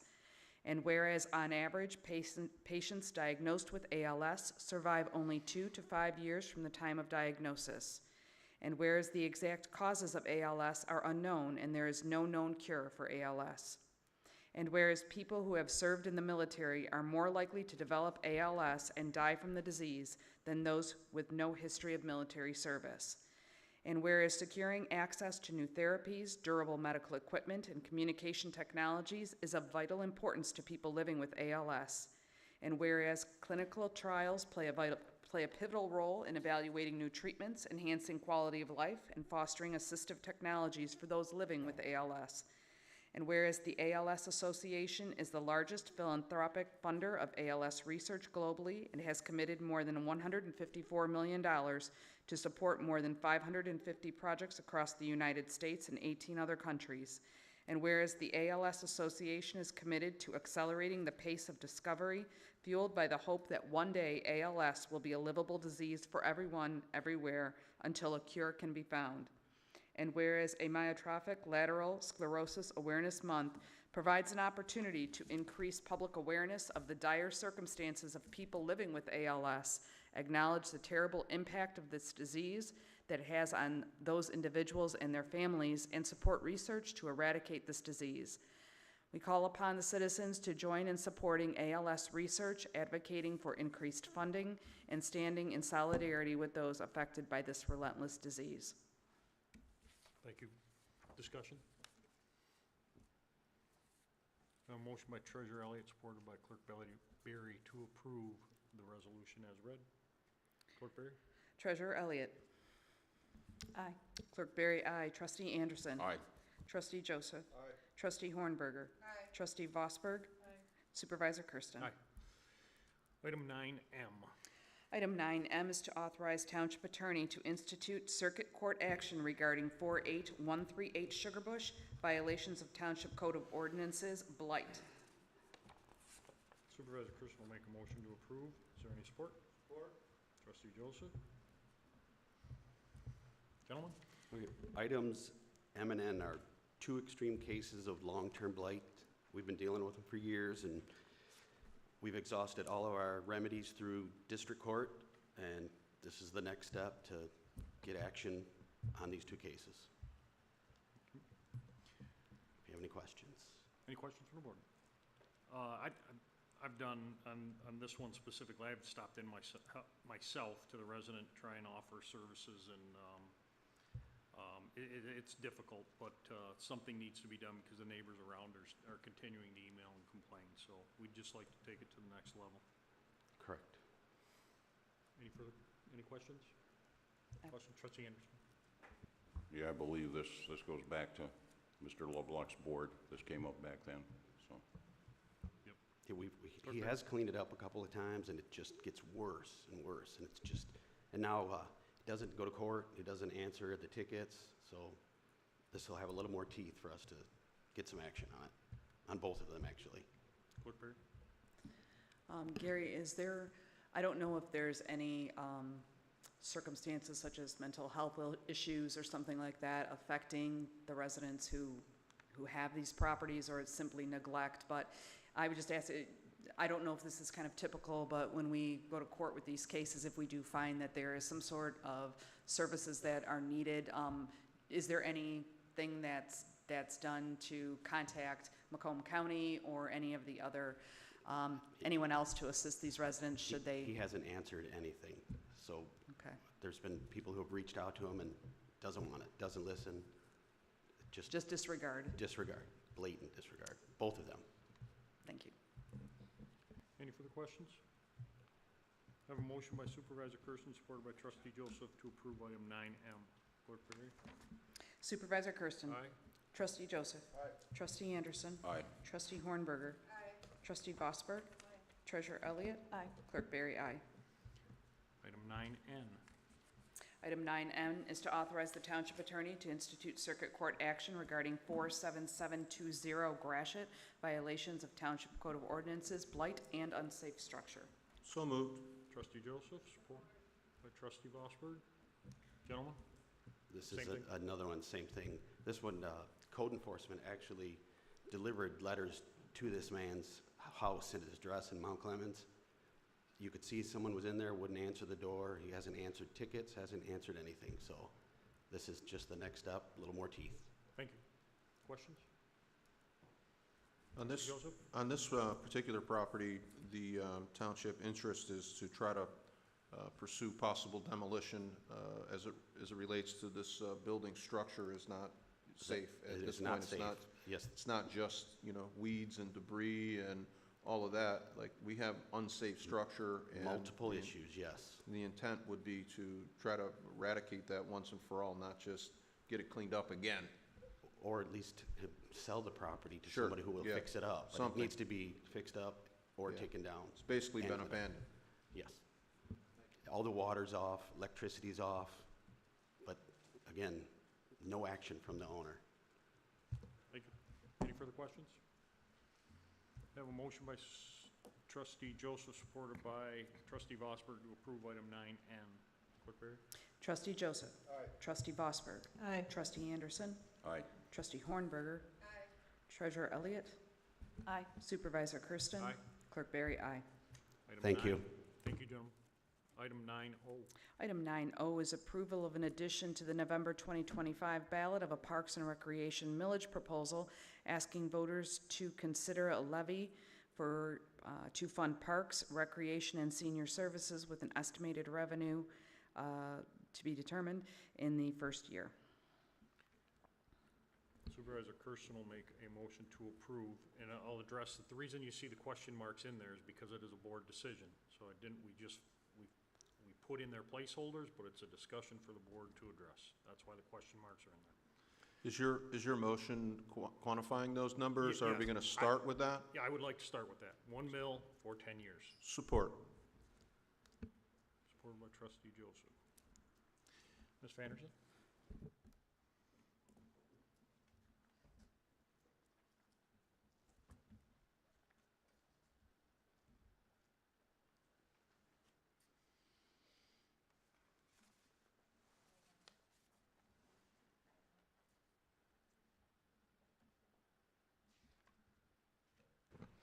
Good evening, everyone. So the time has come for a Parks and Recreation millage to provide sustainable long-term funding of future enhancements for residents of all ages and abilities. Today I'll be taking time going through each detail of why it's time for a millage, as well as an in-depth look at what a millage could look like for our community in particular. The slides in this presentation will be available online as a reference point if it's approved this evening for residents to review. The areas of discussion in this evening center around an overview of the planning, what we have now, why we need a millage, what the cost to the township and to the taxpayers will be, what the plan is, and what residents can expect in coming months, again, if approved. The question for the township board members this evening would be, do you support a Parks and Recreation millage to the November 2025 ballot for voters to consider? You'll notice that the phrasing, as Supervisor Kersten mentioned, is a bit unusual from what you typically see in an agenda item, but that's leaving room for board members to be the decision makers on the number of mills and the time frame, which then ultimately show which revenue is gained. So taking a step back in time, we want to see how we have arrived here as a department. Our department has been through more changes than we have stagnant years in the last 5 or 6 years. Employee changes, department merges, location changes, and new names for our department as well. So I do appreciate the support that our customers have given us as they follow us around town and find our office each time. In 2019, the Parks and Recreation Department did merge with the Senior Department, creating one operation for all ages. I also want to recognize the work and the importance of the Facilities and Operations team as we partner together and work together with them to create where you see the department today. All departments in Chesterfield actually work very closely together, and so that has also been something that's a positive step in recent years for us. I want to take a moment to highlight the phrase that I'll probably say a few times this evening: good today and great tomorrow. What we're doing now is good. We have fantastic individuals that follow what we do and join us. On any given day, you'll see fitness center classes filling up the rooms, and in the evening, you'll see youth theater and soccer classes come through. We have good parks. Some are more okay parks, but we have good programs and good parks to offer them in. Where I would like to see Chesterfield Township go is into a great space. We have an opportunity to excel forward and provide the great that our residents deserve. So taking a look at some of the spaces that we do have, some of the good that we are starting with, we have 9 established parks. I am counting Veterans Community Pathway with our ribbon opening next week. But Brandenburg Park and Pollard Park are our 2 largest used spaces. Directly followed by that, Weber Park, the Township Office Grounds, and Historical Village. You'll see plenty of use on any given day. We also have 4 future parks that are in progress. Connie Bowles, which you'll hear more about later, and Monarch Meadows, Altman Preserve, which are in progress as we speak. We have 5 rentable park structures. Those are all at Brandenburg Park. 1 community center here with rentable rooms, as well as rooms that we use for programming and outside groups and organizations. And then we have 9 sports fields. Those are all located at Pollard Park. And we just added a concession stand I shouldn't say just added. We've had the concession stand. We've brought it back to life with a rental for this year. Some of the programs that we offer, many of our events are well known. They happen on a yearly basis, and they've become favorites in the town. Halloween, Christmas tree lighting, mom-to-mom sale, and our summer festival, Cheers to Chesterfield. We also offer a wide variety of weekly programmings and workshops, education pieces for the community and seniors. The community center has allowed us to expand our programming, especially in the last 2 years, doubling the amount of programs we have. And summer camp, which has always been a shining star here in Chesterfield Township, utilizing the community center has been able to grow. Our 10-week program not only expanded the amount of children that we can take each week, but is now selling out each year in those spaces. In the senior realm, we can make a good argument that the senior center is the most active group. They're certainly the ones that are here almost 5 days a week and have made lifelong friends and are sure to tell us about it as well. We offer fitness programs, special events, and most popular day trips on our charter buses. One program that sets us apart from the rest is the Macomb County Senior Dining Program. That's run through a partnership with Macomb County. The in-person is called Senior Dining. They also create Meals on Wheels program that's prepared on site and sent out to different locations here in Chesterfield. The budget of Parks and Recreation, its current operating expenses do have several factors to consider. Budget's a complicated piece in that we have grants, revenue, we have reimbursement funds, accrual funds, depreciation, but it all comes together in this as the most simple view that I can offer you. It shows the impact that we do have on general fund, which we'll see in more detail later, but it specifically shows what it costs to run Parks and Recreation in Chesterfield Township for a given year this year. Anticipated expenses for 2025 is $2.5 million, while the anticipated revenue through Brandenburg Park, through facility rentals, both sport facilities and this community center, and program revenue, that will become a revenue of $670,000. So why the need for a millage? We've walked through where we are now, but let's head into the why of it.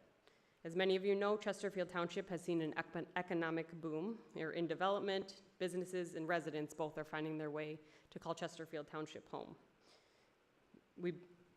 Both seniors and young families have, again, moved into the township. Additional funding is needed to maintain a level of growth and bring Chesterfield Township to a place that matches that growth where the township is. In the last 5 years, both businesses and residential updates have been increasing each and every year. We see numbers reflected in our recreational program numbers, as well as the amount of new attendees that come in every week asking us what we have going on because they just moved to the area or a friend brought them in. In the last 5 years, there are 971 single-family homes and 285 new units in all of the senior living communities that you've seen jump up. Considerations for a Parks and Recreation millage. The millage has been in discussion for over a decade. It's always an item that we knew it was coming. We just weren't sure what the right year would be to ask for the community members' support for it. We've arrived at the perfect time to institute the benefits of a millage to propel projects forward, and the community members vote yes on this millage. The community center is an example of a facility that does need funding to support the use of the facility and even more funding to modernize it or add better features that we can better use. Any more that we will be offering comes with a price to do so. Through ARPA funding and grant funding in recent years, our community has seen an increase in the amount of new trail spaces and key park features such as the new kayak launches that you'll see out this spring. While COVID was not a favorable time for many people, it did renew a sense of importance in the park spaces and programming, focused on connecting with your neighbors and reconnecting with yourself, with nature and what you love to do. What we've seen in the last 5 years since then is numbers and programs increasing.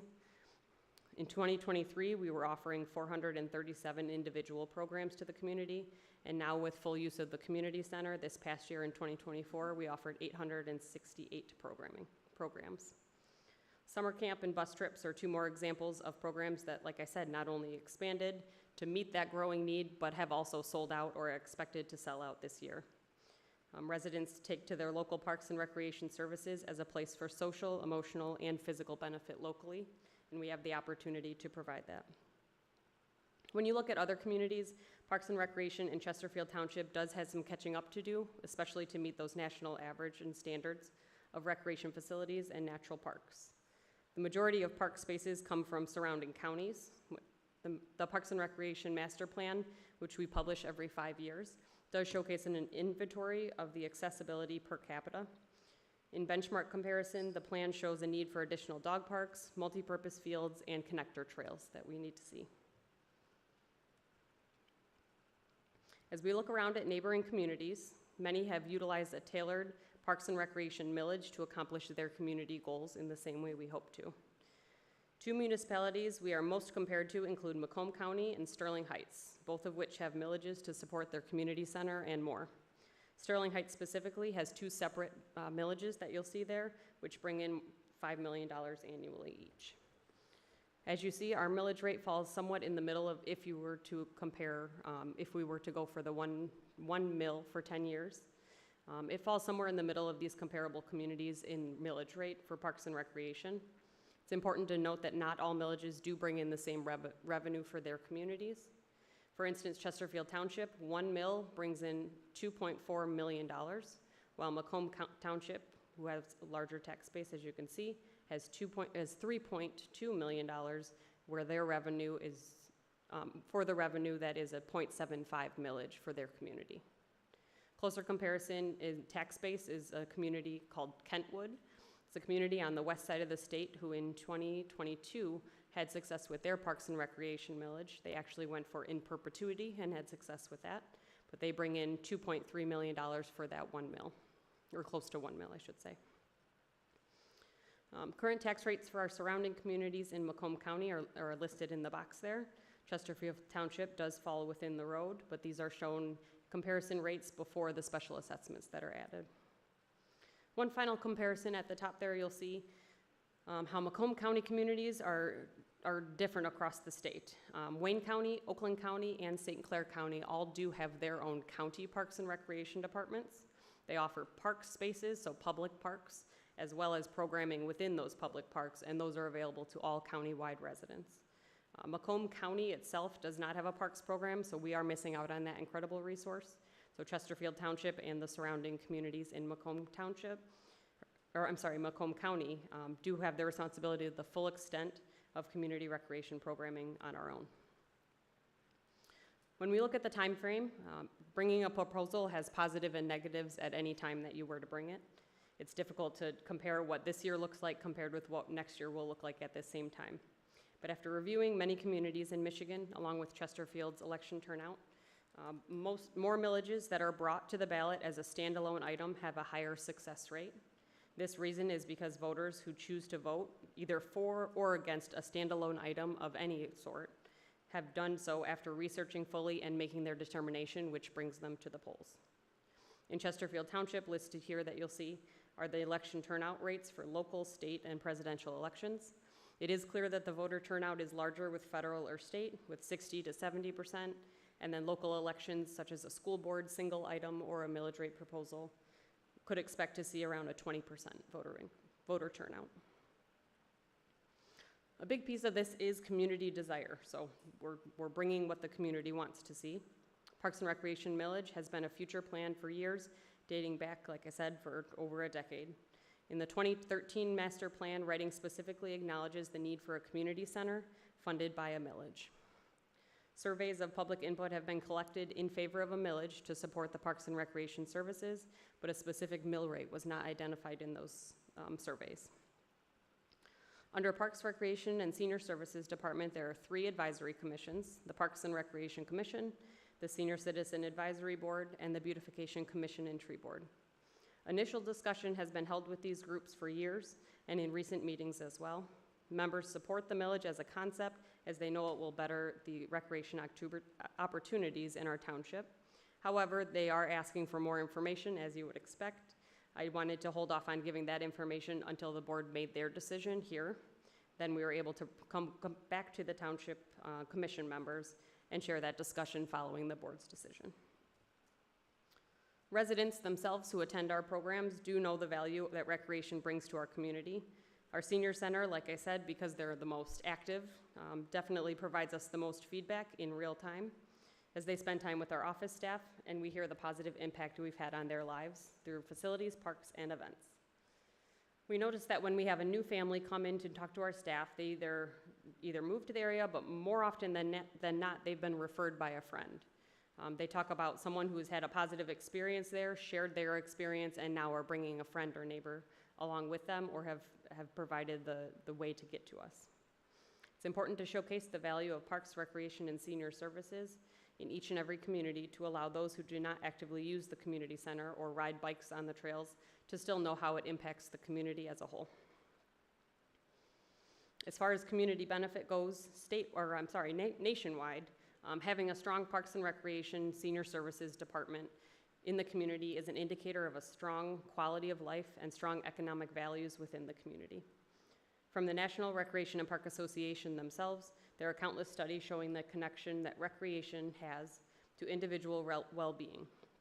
Specifically, there are benefits for the entire community in the form of economic increase, personal health and environmental changes, and social importance in connecting people to both nature and other folks. Voter approval rates have shown an increase when it comes to support for parks and recreation initiatives and proposals statewide.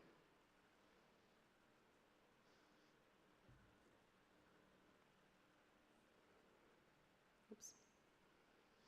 So that brings us to what the cost is. Like I mentioned, in the first year, if we were to go for a recommended 1 mil for 10 years, that first year would be estimated to bring in a $2.4 million revenue into the township. Currently, the tax rates here, this would be the winter tax rate, which is where the bill is expected to be.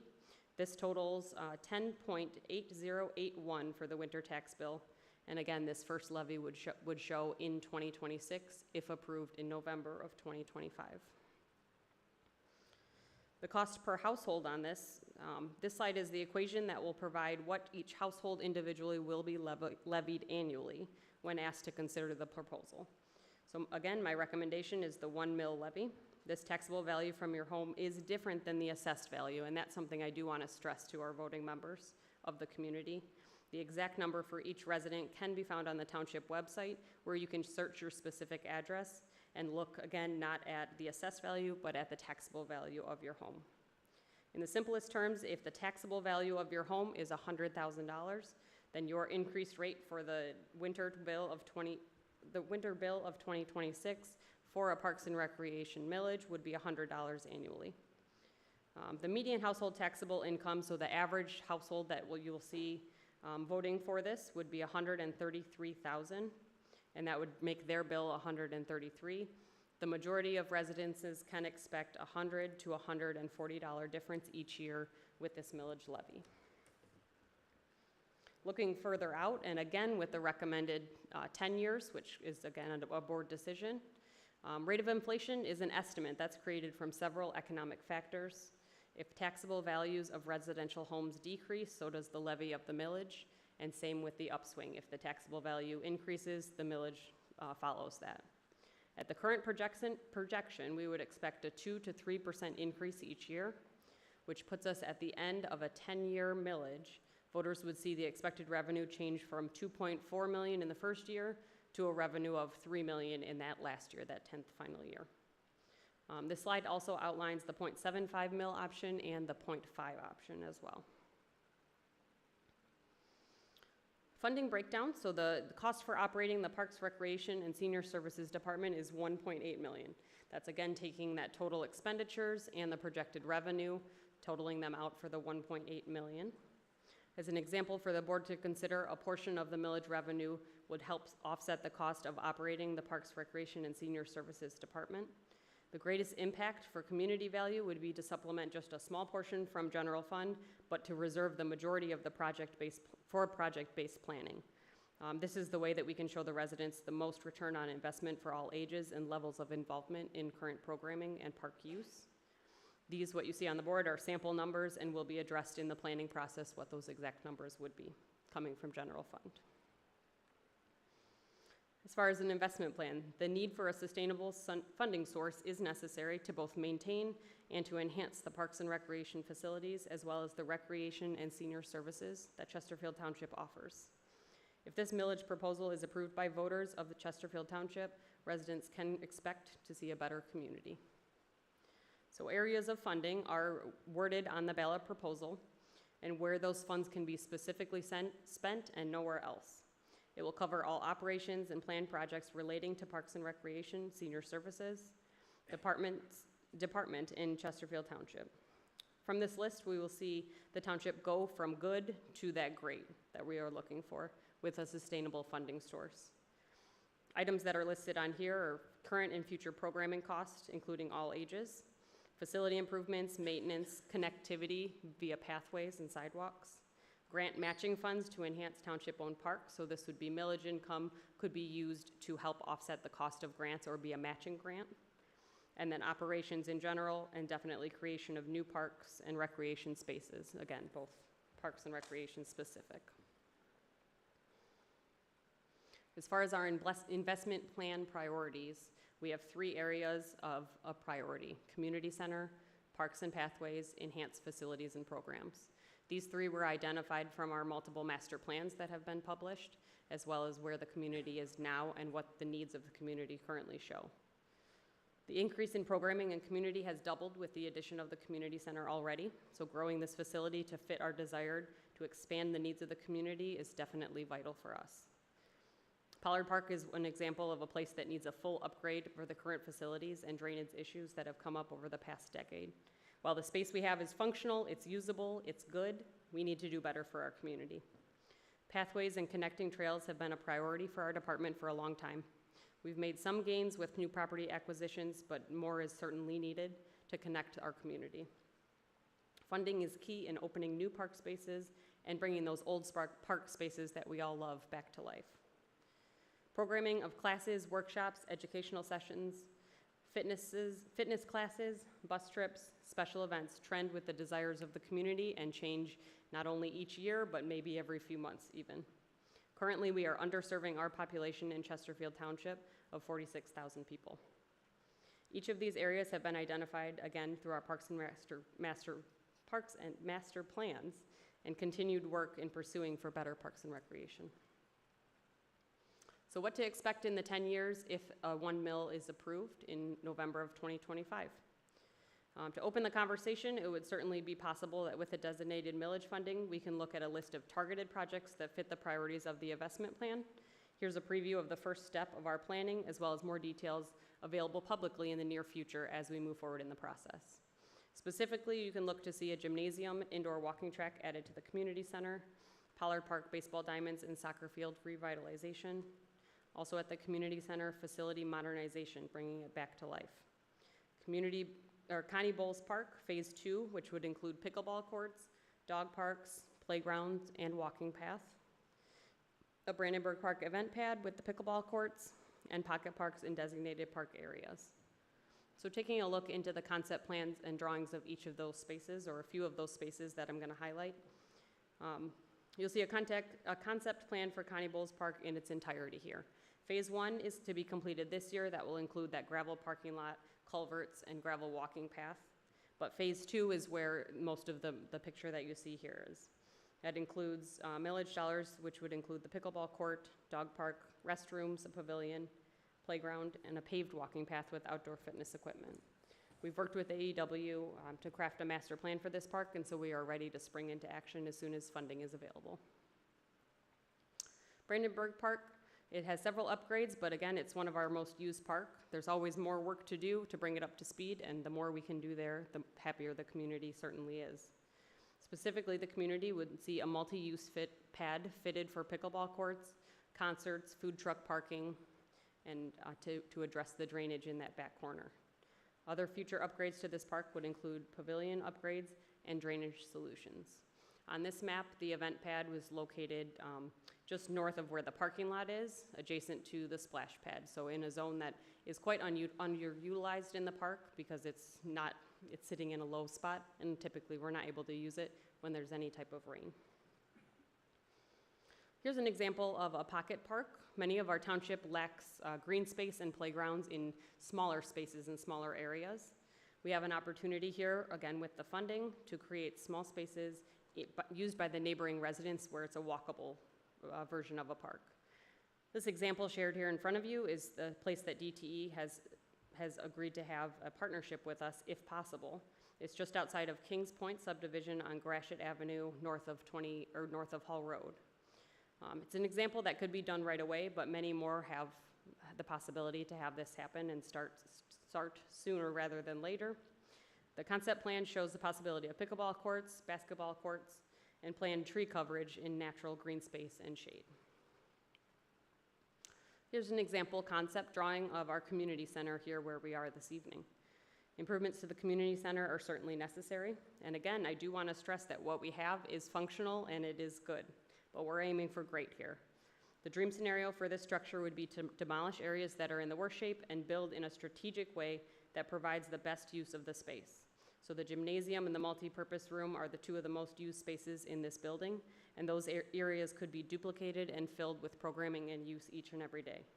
The concept drawing for this building rotates the building to better utilize the depth that we have in the lot, providing parking spaces that are closer to the entrances that seniors utilize most. There's plenty of conversation left for this building, but you can see the culmination of planning. The Parks and Recreation and Facilities Operations have brought us at least to this point.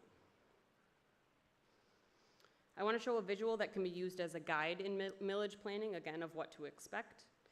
The use of 1 mil in 10 years, an example, to provide potential framework for where taxpayers can expect to see their money. The next 2 slides will provide that guide for what the community can see. And while $2.4 million for a 1 mil projection, it does generate a large sum of money, but planned projects need a lot of money as well. So they will take several years to accumulate enough funds to complete a project. Other smaller projects with less funding will be able to be possible on a quicker time frame. In due time, with the projections of taxable value increasing at a steady rate of that 2 to 3% annually, we will see a greater yield, which will offer more opportunity. This is the space where we will allow the public for input on programs and events to take form. One of the larger projects is that Pollard Park renovation project, which will be slated further down the road in the millage life. So finally, what is next? If the Township Board approves for this proposal to be added to the November 2025 ballot, the community can expect plenty of information brought forward for public review. Education pieces regarding the potential for new and current park spaces, upgrading for programming, plans for the community center. Educational talks will be offered through the next several months to be sure each and every resident can make an informed decision prior to going to the polls to vote. And we simply are providing that information necessary to make an informed decision. Our job is to provide the information following campaign law, not to sway a vote in favor or against any proposal. In front of you is a draft of the ballot language. It will again be filled in with what the board decides. But more information on this will be coming nearer to the election. The community will be asked a very simple question: shall this millage be passed? This is the best way to stay tuned on this adventure if the board approves tonight. Our township website is available, parks.chesterfieldtwp.org, and will be kept up to date as best we can with information pieces. We also have a Facebook page that we keep up to date as well. So what we have is good, but why do we need great? The most straightforward answer is it's what residents have been waiting for. We find ourselves at a place where the township can provide what the residents want, and they've been waiting years to see it with supportive funding. So again, this decision is one that the voters of Chesterfield Township hold. The Township Board's decision tonight is to find the best way for the voters to decide to add value to our community through a Parks and Recreation millage. Thank you. Thank you, Michelle. Thank you for the presentation. You covered quite a bit. Discussion from board. Trustee Joseph. Happy to start. I think the presentation was extremely comprehensive. Couple of key points that I think we've talked about over the years. You started off with exactly that. It's been, I started in the township on the Parks and Rec Commission before I ran for trustee, and there was talk of millage back then. There was really never enough money in the general fund to, in a lot of people's opinion, adequately fund Parks and Rec programming. Certainly the number of parks and all that being said, this really just boils down to one simple thing. It's time for the residents to tell us what it is that they would like to do as it relates to Parks and Rec.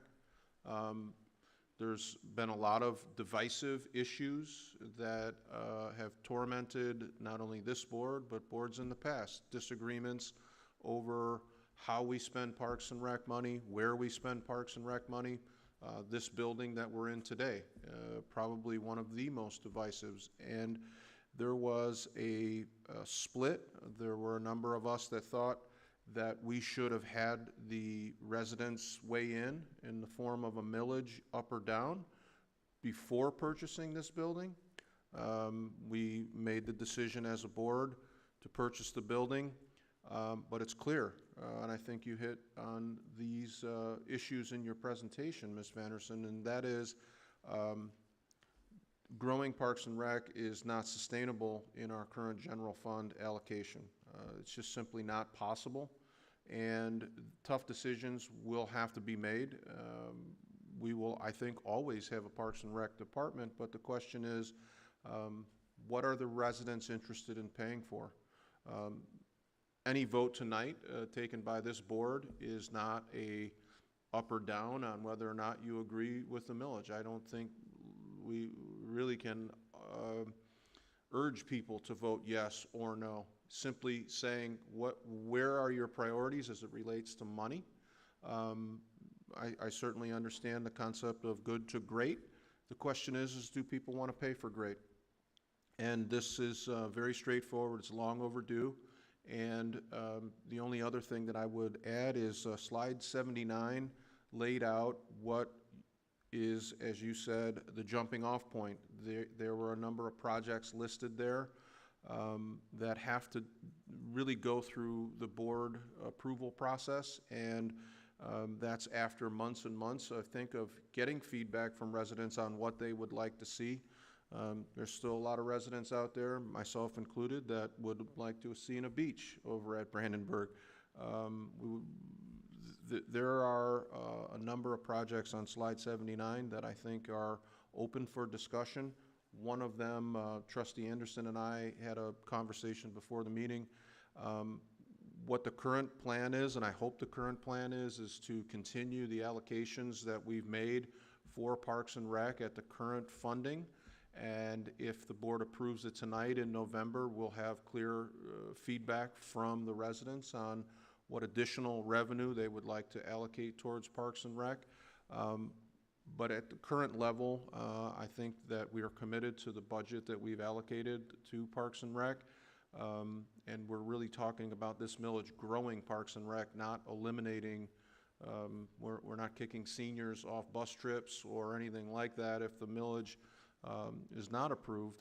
We're just talking about whether or not we go, as Ms. Vanderson said, from good to great, and do the residents want to pay for that? So I supported the agenda item because I think it's way overdue in terms of polling the electorate and asking them what would they like to see. Thank you. Thank you. Further comments? Any further comments? Trustee Ornberg? I suppose I'll go. I do have a couple questions and I have some comments. I guess I'm a little hesitant. While I agree that it should be voted on by our community and that it is needed, I am hesitant that the Parks and Rec, it didn't come organically from the Parks and Rec Committee. We had someone here tonight talk about sidewalks, how they were making recommendations to us, the Sidewalks Committee. And so I'm a little apprehensive about that, and I guess I would like to hear from the people on the Parks and Rec Committee and the other committees that are involved. I have questions about elections costs, and I'm hoping you can give us those answers. What would it cost this year? What will it cost if we do it next year? Where would it best be put if we do it next year? Because I am not one to vote for spending money on a special election. And then I guess the other thing would be just having a more detailed breakdown of exactly where money is going to be spent instead of having projects laid out. That's wonderful, but I'm looking at it from the sense of a school board or a school bond member, where when you turn in a bonding for a school issue, the spending has to be exactly detailed out. How much, exactly where it's going, and that's the only place it can be spent. And I realize this is different, but I think the community appreciates that when they do go to the ballot box. So I don't know if anyone can give us election costs, but. I'll jump in on a couple of them real quick. As Michelle had indicated, I felt that it should come to this board first and weigh in before it is publicly discussed. Now, Michelle has had some cursory discussions with Parks and Rec members. They are supportive of it. There is some questions similar to what you just presented, but to have the staff begin to start going out and getting all those line item costs, it's kind of spinning our wheels until this board decides exactly what direction we're going to go in. So that's kind of, as she indicated, not my direction. I wanted it here first, You guys hear it first, you see the presentation first. Once that's done, if approved, we are all in and we will do everything that you've asked. So there's a possibility that this could just be an initial conversation? As far as what? I'm making a motion that we move forward with this, and the reason I'm doing that is, as Trustee Joseph said, this has been bantered and discussed for years, and it's only getting a deeper draw on the general fund as our programming, parks, and requests all get deeper and more voluminous.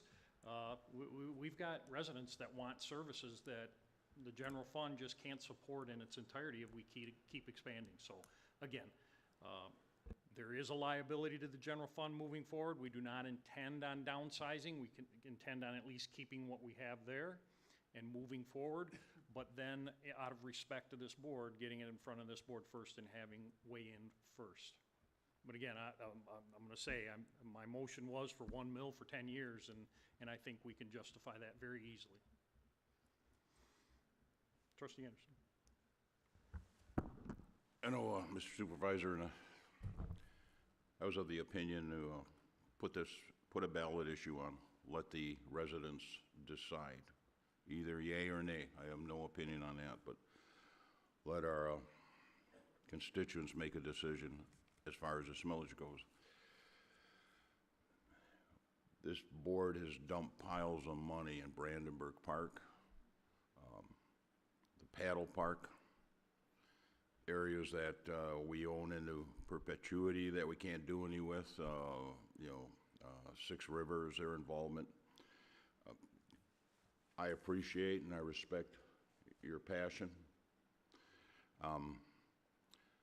But I look at it, I think I started page 75 of your presentation. I started thinking, how do we know if this millage is successful? We're asking the public 1 mil, but there's also the general fund. And I just don't feel comfortable at this time supporting it, and that's a major reason. I don't know where it's going to go, how this costs are going to be. Many wonderful things. We still have to run business here. We still have law enforcement. We still have many other issues going on, and parks are great, but I hate to see it become the primary thing here with the other issues of local government. That's all. Thank you. Clerk Perry. Thank you, Mr. Supervisor. Just wanted to answer a couple of the questions that have been asked both by the public as well as by members of the board regarding election turnout and costs and so on. So election turnout in off years, I know that's been mentioned several times by several of our residents, and maybe some of the board members are wondering also. So typical turnout historically has been in an off year when you have, in other words, what that means is you have nothing else on the ballot. It's a singular issue. Singular issues, whether they be school board millages or special elections to fill a particular seat or whatever. Typically that turnout has been between 11 and 19% of your electorate. However, with the change in elections now where everybody's getting a ballot automatically, where you have now the addition of early voting, which I'll also go over that. That'll be an option for us. It's not an option when there's a state or federal office on the ballot, but when it's only a local issue, you have the option of whether or not you want to have early voting. But I think what we would likely see, even in an election such as this, where it's a one-issue election, you're probably going to see turnout somewhere in the 23 to 27% range is my guess. There's a lot of factors that will impact turnout. If there gets to be a lot of campaign material that is put out and a lot of exposure to voters, that will impact turnout. Certain times of the year, that'll impact turnout. Historically, you get your highest participation rate in November because people are used to general elections in November. But in a case like this, you're going to get people who are interested in this particular issue. So, but I would think a safe place to land is probably between 23 and 27% is what I'll expect on a single issue in a year where there's nothing else on the ballot. Costs, as far as costs go, if we were to have a special election this year, obviously we cannot have that election in August. That time is past. It would be November, as is proposed in the motion tonight. We have an option because we are a municipality, and it is only our question. We can either choose to have early voting or choose not to have early voting. My suggestion to the board would be, if you are going to have an election, you want to have early voting. The reason for that is because it keeps continuity with people. If we start to get in a situation where sometimes they vote early and sometimes they don't, we're going to cause confusion among the electorate.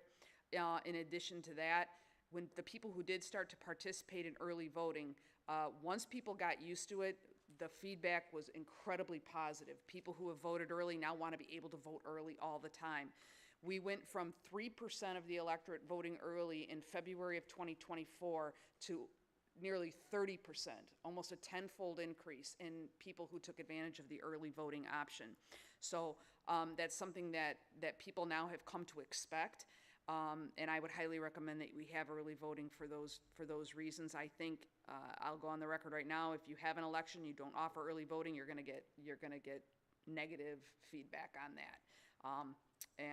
So long as everyone's prepared to, the clerk's office will be getting all those calls, people saying, why can't I vote early? I could vote early before, now I can't vote early, and so on.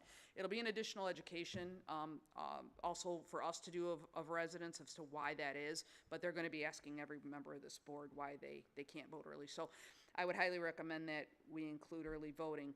The difference in having early voting and not having early voting is this. We're looking at approximately $73,000, somewhere in that neighborhood, without early voting. I would still have to hire temp employees just to handle the number of absentee ballots that we have now. We have a considerable amount more of absentee ballots because of that permanent ballot list. If the least I could do would be, or that we could manage the election for without early voting, and if we hired no temp employees, we would probably be looking somewhere in the $65,000 to $68,000 range, because our overtime costs are going to go up because we'll have to pay more overtime to process those ballots. So if the board were to do early voting and we hire our temp employees, which reduces our election inspector costs and also reduces our overtime, we're still looking at anywhere for a special election between $78,000 and $98,000, somewhere in that neighborhood. We can get that number down far more. We can get that number down once we actually get additional costs from, our costs from vendors, there's certain costs that we're going to have to absorb that in a regular election we don't. We have to pay for ballot production, election inspectors, that's something we always pay for. Overtime, temp employees, publications, precinct kits, election programming, postage, AV applications, and training materials. That's just some of the things that we're going to be paying for with a special election. In an election where we have supplements from or reimbursements from the state or the federal government or the political parties, for example, every election we don't pay for ballots. The county pays for those. We don't pay for various publications. We only absorb a portion of that. We get reimbursement on some of our employee costs in regular elections. So if we were to have the election in 2025, we're looking at a minimum of about $78,000, a maximum of about $98,000. If we have the election in 2026, the only additional cost we will have to pay is $2,000 to $3,000 to program the sticks. There won't be anything extra. We have to pay all those costs next year anyway, but we will have to pay the county the additional programming charge for that ballot question to be added and tested and all that stuff. So it's about a $2,000 to $3,000 charge, somewhere in that neighborhood, to have this election in 2026, whether it's August or November. Now, if we ask for a May 2026 election, that would be considered a special because there's no scheduled election. But if we do it on a scheduled election day, that's the differences in costs. August or November? Of 2026, right. It will cost us, again, a nominal amount for the programming of the sticks.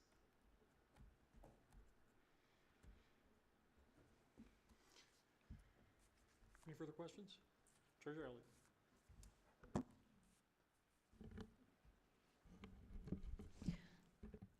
I apologize, Michelle.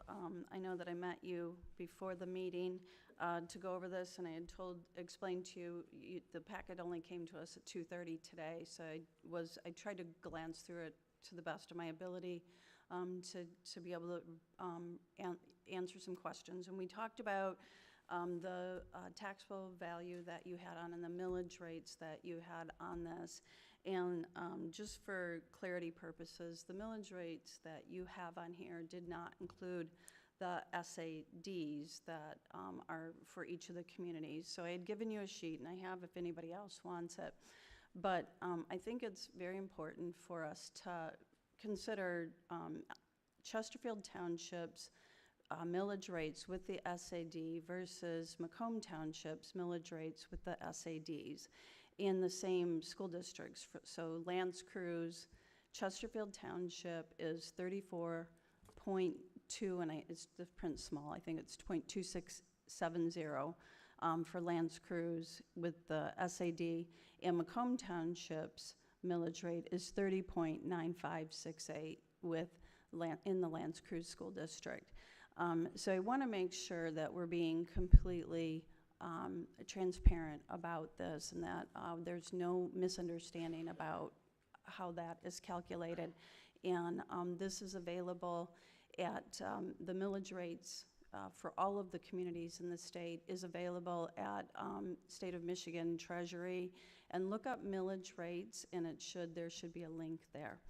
The other thing I didn't realize until after, because I had assumed you were going to want that on the winter of 2025, but I see that you have said that you wanted it to be assessed in winter of 2026. Is there a reason for that? Oh, in speaking with staff in the Treasury's Department, it was winter of 2026 is when the first available would be, going to a November election in 25. So that was my understanding. Okay, I didn't know that you had a conversation with somebody about that, and so I guess I would have to follow up on that to see if because when the MISD put their request in, and that was on the November ballot, we were able to put that on that same.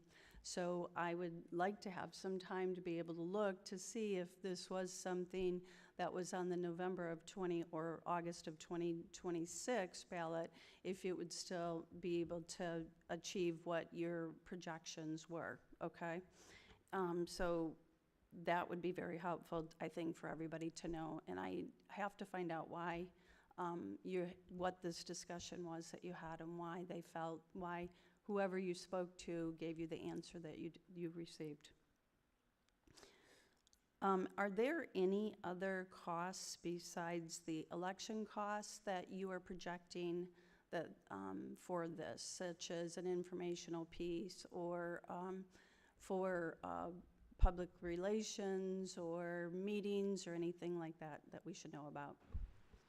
Our expectation to promote this millage, and again, an educational campaign, we're not able to sway one way or the other to vote yes or vote no. It's just simply, here's the information, if this, then that.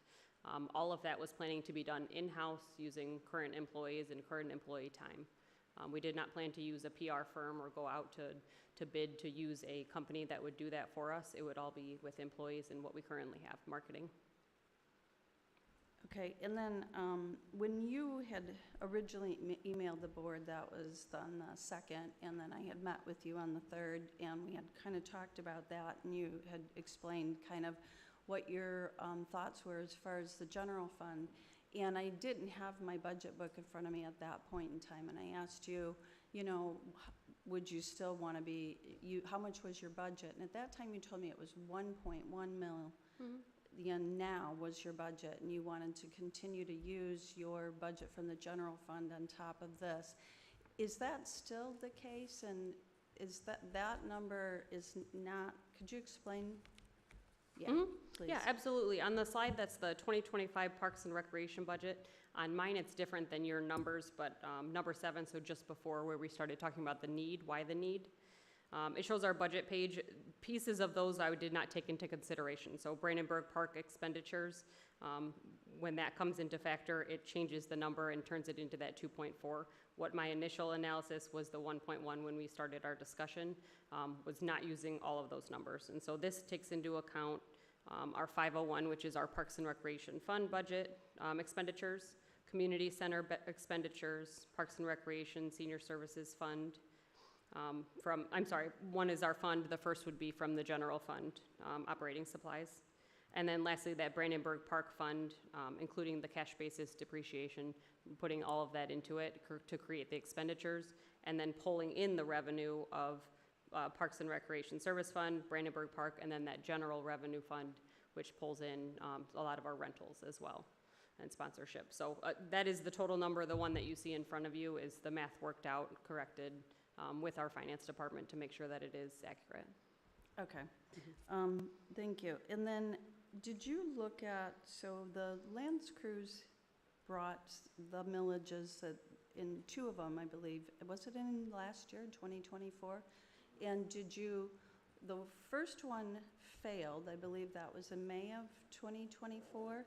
And, yep, and so that was did you look at that, the difference? But then the second one was brought in November of 24, and that one passed. Has there been any analysis of those two, comparing what happened there? I didn't look into Lance Cruz specifically. What I looked at to provide that recommended time frame and what the election turnout looks like here is I used from our clerk's department discussion with clerks on what voter turnout looks like and what we could expect in having an off-season election, or a standalone election is what I've been calling it, to have just our item on it. So I've done plenty of research with other parks and recreation millages across the entire state. A lot of those come from what they did to pass out information, what they didn't do, what they needed to do, what their residents were asking but they weren't able to provide. That's the piece that we stand firm and we are able to do and feel comfortable doing in-house. When it comes to passing or failing in millages, especially in parks and recreation millages, we do not find a resounding yes. You know, with any type of election, I'm sure you would see in an election a lot of no's and a lot of yeses, and when the majority wins, that's the direction that we go. So with this millage, I do not expect a 90% turnout. That would be fantastic, and I would sleep very well that night, but I do not see that happening. We can definitely see a lot of yeses, a lot of no's for a variety of reasons, and so that's what I anticipate. One last thing, and I don't know that this is necessarily a question, but just some feedback. So I did a really official Mother's Day poll, right, this past weekend, and kind of threw that out there. I have a lot of young family members, as I think many of you know, who live in the township, children, grandkids, and friends of theirs. In some of the feedback, I said, how do you guys feel about this? And I don't think that anybody was necessarily against it, but there was a lot of questions about, well, what would I get? And some of the expectations, I wasn't prepared to answer some of those things, but I said, oh, right, of course. So some of the things that I think were brought up, which were a pool and a beach, those were 2 things, and I don't see anything like we would be able to address that. I feel like those things are a little bit out of reach. But some of the things that were brought up that I think are also, one of them was brought up here today by a resident, and they say the fruit market, but I think we've talked about, you and I have had a conversation about a farmer's market and something's very similar to what they do in Sterling Heights on their Thursday market, and that people would be very excited, and I think that would be a very easy thing, not easy, but easier than, say, major infrastructure project. I think that's something that would be exciting to them. They mentioned something like Innovation Hills Park, maybe that would be at Pollard or something. Of course, bike paths. Playgrounds that are inclusive, that need to be replaced, and teen space. So those are things that were mentioned here at my unofficial Mother's Day poll, but conversations. I think that, yes, when I first sat down and looked at the first budget, I had spoken with the former supervisor very much about Parks and Recreation does need sustainable funding. But my original thought was not a full mill, but probably more sustainable would probably be a half mill. Now, you're bringing up a lot of interesting things that I didn't realize because, you know, until we saw the presentation today. And I am at the point right now where I would like to be able to maybe postpone this till a later date for the board to review it. But I'm not making a motion, I'm just speaking that out. And that's it, thank you. Trustee Bosberg? Thank you, Mr. Supervisor. I have a few comments all over the place. First of all, I do support having the voters decide if they want to pay additional for Parks and Recreation. We hear it anecdotally, and it's time probably at some point to find out for sure if now is the time.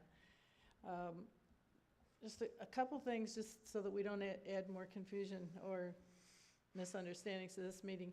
I think, Clerk Barry, I think you'd said everyone gets a ballot. I think you just meant everyone who's absentee gets a ballot. Not all voters will receive a ballot, right? Okay, so they either have to ask for one or be on that permanent list. I hope most people know that. Then I really would like to hear from the 3 advisory commissions. I know you'd said that you wanted it to start here, but I see our advisory groups, the commissions and boards, as they're kind of another voice of the people that I think are very valuable. That, you know, if we could hear from them in a formal way, that yes, they too would support this. And let's see. Oh, I have a question probably to our attorney.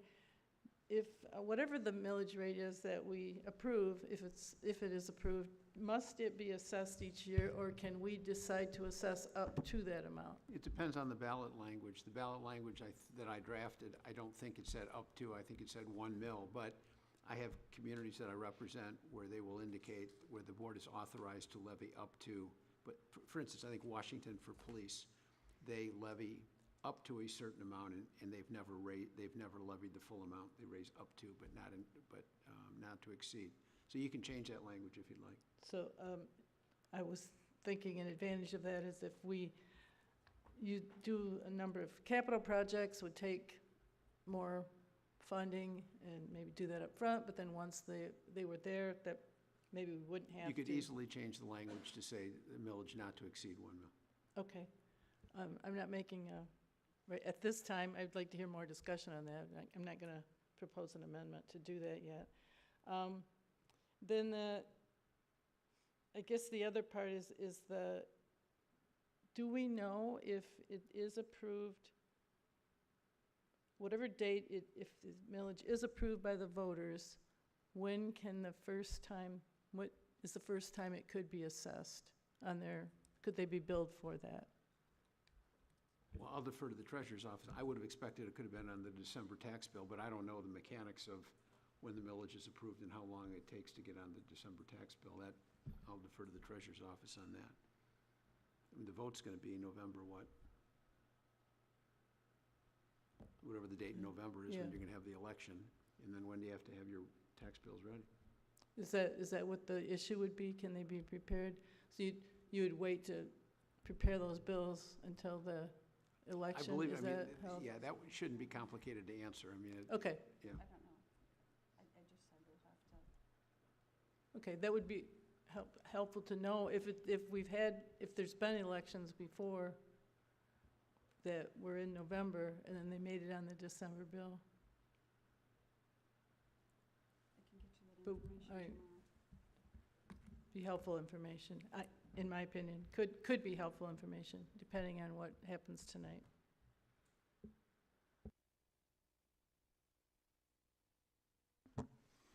Trustee Joseph, go on. Thank you. Trustee Hornberger, I don't envy you in this position. You're new to the board, and you make a very straightforward comment, which is normally, you would get an itemized list of what it is that this millage is looking to accomplish. And the simple truth of that is that the board has been adding to this bill for years. We've been spending the money out of the general fund, knowing that it's not sustainable. We added the historic village and all of the building maintenance that goes along with that. We bought this building. The treasurer is talking about the, I don't know, the brainstorming session that she had about like what could we, a pool or a beach. You already spent the money. We're sitting in it. This building, according to the engineering reports, will take up the first 5 to 8 years of this millage if you dedicated the entirety to this building. We don't know when, and according to the engineering reports, it could be next month, that the HVAC, that the plumbing, that the electrical, all of these things are documented, and they are part of our 1 to 3 year commitment that we knew when we bought the building. I don't want to rehash the fact that we're already in the building. I lost. But Trustee Anderson and I spent months, probably a year, saying, let's hear from the people as to whether or not they want to make this kind of expenditure. Oh, this is a great building. This will add to our Parks and Rec. How do you do this in perpetuity out of the general fund? Where do you plan to cover the cost of the repairs that you know that this building will require? You're building programming around it. You're adding buildings to the general fund under the guise of Parks and Rec. We put new floors in. We move buildings. We increase maintenance costs on all of these Parks and Rec issues, and that you just levy the general fund. How do we do that? You've already spent it. They've already spent it, Pam. They spent it before you arrived. You just got here at the time that the bill arrived. The real question is not whether it goes on the December 25 or 26. Ms. Vanderson does as best she can to try to leg that information down. It doesn't surprise me with the feedback that I get from the employees why there's some miscommunication with your office. Why you wouldn't know, I don't know, but I think it's a bandwidth issue, and I think that you're exceeding your bandwidth in areas that you shouldn't, and we could have that information readily available. I don't think that you sending out the packet that you sent out, that packet in various forms has been available to this board for 10 years. There's not a mystery around the costs and areas that we could spend Parks and Rec money. We were in complete disagreement. There were times that we were so heated and angry at one another over a multitude of things, but this building, particularly one of them. We were deeply divided on how we get here. But what we weren't divided on is that at some point you have to go to the public and say, what do you want? What do you want? So you want to delay, you want to look at this and look at that and a farmer's market and a cost, and meanwhile the clock is ticking on the money you already spent. You've already spent it. You bought this building. You have to now find out from the residents whether or not they want to continue to fund it. Trustee Anderson and I may have deep disagreements on whether you're a yes vote or a no vote, but where we're not in disagreement is at some point you have to, go to our bosses and say, what do you want to fund? Not voting to send it to the residents really extends the bleeding because the general fund is not sustainable at this rate.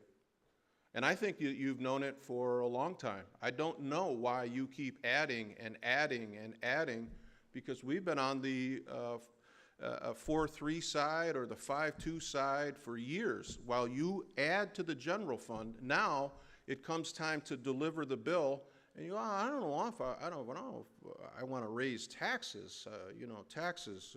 You've already spent the money. You've already spent the money. And if you want to really have a conversation with Parks and Rec about how to help figure out where, stop spending so much time in areas that aren't your business. And I'll talk about more of that in my board closing comments, but it's very, very difficult to hear the rationale for the hand-wringing and the dragging of feet. Get this to our bosses soon, because we can't sustain the general fund with the expenditures that you voted on historically, month after month, year after year. You're sitting in the building that brings about the most cost to Parks and Rec. This building, which you thought was great. Pay for it now. You don't need to worry about a pool. Just pay for what you've already bought. Send it to the voters and find out. And if you send it and they say no, then you got to make real hard decisions, because now this building should go on the real estate rolls, and you should start looking to stop the bleeding. We can't sustain this building without some feedback from our bosses on whether or not they want to pay for it. It's way overdue. Thank you. Trustee Winterberg. I am perfectly fine with sending it to our bosses and asking the community to vote on it. What I'm not fine with is a special election. I can support it when it's not in a special election. I can't support us spending $78, possibly almost $100,000. And politically, I'll explain it in case you're not aware. Politically, if we go out and say we're going to do it this year in a special election, but we say, but we're not going to do the early voting and spend the extra $20,000 to spend ballots out, then the criticism is going to be that we controlled it even more. The first criticism is you're controlling it because it's in a special election. And the second one, if we don't send the ballots out to everyone and do it properly and do the early voting, is you really put your thumb on the scale and controlled it even more. So I can't support something in a special election. If we do it next year in August, I'm happy to let the voters vote on it. They should vote on it. I will not ask the voters to spend nearly $100,000 on a special election. I can't do that. Thank you. Further discussion? Clerk Berry. I agree with Trustee Hornberger on this, even though it's my department. I can tell you that it just doesn't seem to make sense if we have a November 2025 election. It's going to cost us an extra $75,000 or $80,000 or $90,000. All we have to do is wait 8 months, 9 months, and we can do it and not spend that extra money. We're going to have to spend the money in 2026 anyway. We're required to do it. And there's going to be increased cost to that election because unlike 2024, where you had all the supplemental funds coming from the state for all the mandates of early voting, we have to bear the cost of that next year. There will be no grant money next year for that. So the price of elections is going to go up considerably to our budget next year because of that. And then to add this to it is kind of adding insult to injury for us. I agree. I would like to hear the voters on this. Trustee Joseph probably remembers I was with you. I was in the minority to vote no to purchase this building, but now that we do have to find a way to pay for it. And so it's important to find out from the residents, how would you like us to pay for it? And if not, I agree with Trustee Joseph, which, you know, happens every now and then nowadays.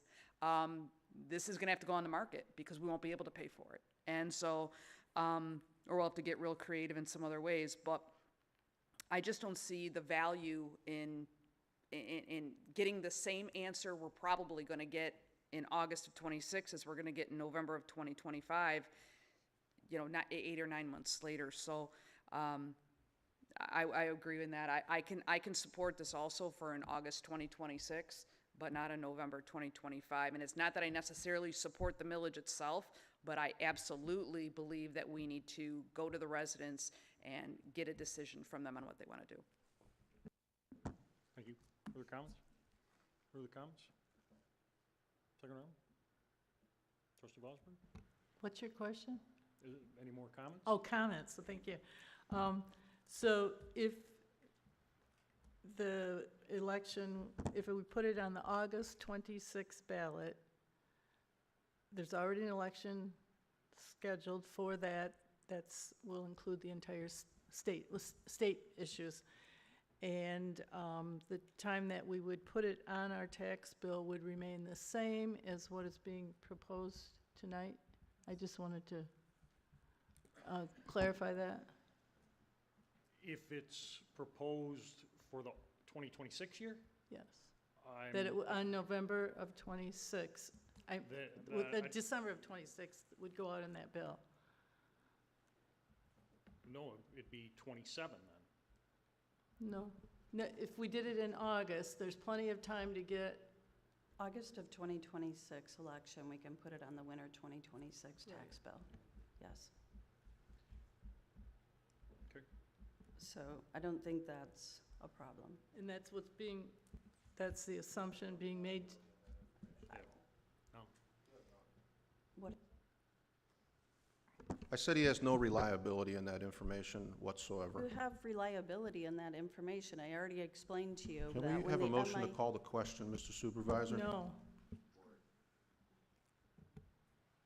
There's a motion with support. Motion by trustee Joseph, call the question, supported by trustee Anderson. Clerk Berry? On the motion to call the question, trustee Joseph. Trustee Anderson. Trustee Hornberger. Trustee Vosberg. no. Treasurer Elliott. No. Supervisor Kersten. Aye. Clerk Berry, aye. There is a motion then on the floor to approve, let me catch back up here. Motion by Supervisor Kersten, supported by trustee Joseph, to approve 9-0 as stated with the dates. Was there any correction to date? None. Clerk Berry. Supervisor Kersten. Aye. Trustee Joseph. Aye. Trustee Anderson. No. Trustee Hornberger. No. Trustee Vosberg. No. Treasurer Elliott. No. Clerk Berry, no. Item 10, addendums. There are no, thank you, Michelle. Item 10, there are no addendums. Item 11, public comments. There's a 3-minute time limit. If you would please state your name. Not required.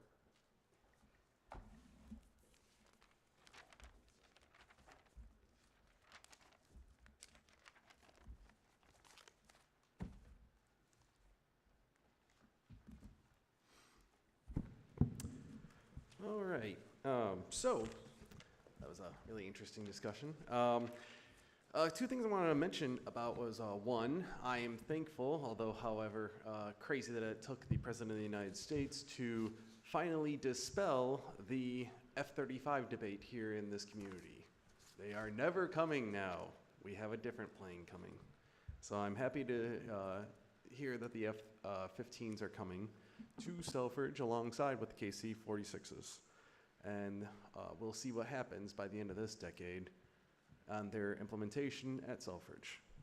Aside from that, I just completed a book listening to it, and it was called Why Nothing Works. And it's a notion, it focuses early on in the history of Robert Moses, and I'm not sure if anybody knows who that is. He was a very powerful individual. He got the nickname the Power Broker. He was in charge of the Parks Commission in New York City, and basically was the de facto leader amongst the power of infrastructure there, where even the mayor of New York was at his beckoning. Someone that powerful, bureaucrat of unimaginable capabilities. When he wanted something done, he got it done. This was in contrast with a lot of things of today. And it really emphasizes, this is oftentimes where we get the phrase, power corrupts absolutely, absolute power corrupts absolutely. But the reality was that power revealed what Moses was capable of doing. And it wasn't always good, but it was the notion that he was able to get things done. This is in contrast with most of government today, in which case non-stop meetings, discussions, debates go on and on and on. And we oftentimes ask ourselves why in this country it takes us months, if not years, to see any government project go to fruition. And the reality is that you don't want someone like Moses, an unchecked bureaucrat with unbelievable amounts of power, able to get anything done in an instantaneous format. But you also don't want too many voices, too many cooks in the kitchen, too much debate going on. The reality is that what is the proper balance for it all? Key aspect here is what we see constantly in this chamber today, or not just today, but in the meetings. Sometimes necessary debate that comes about and a resolution is handled. Other times it seems like an endless round robin that goes nowhere, and it's made worse when more voices are brought into the conversation and then immediately ignored. The reality is that whose voice is properly being channeled for the necessary discussion, and is there a resolution to said discussion so that we can move forward with progress? Otherwise, we remain stagnant and nothing ever progresses. Thank you, sir.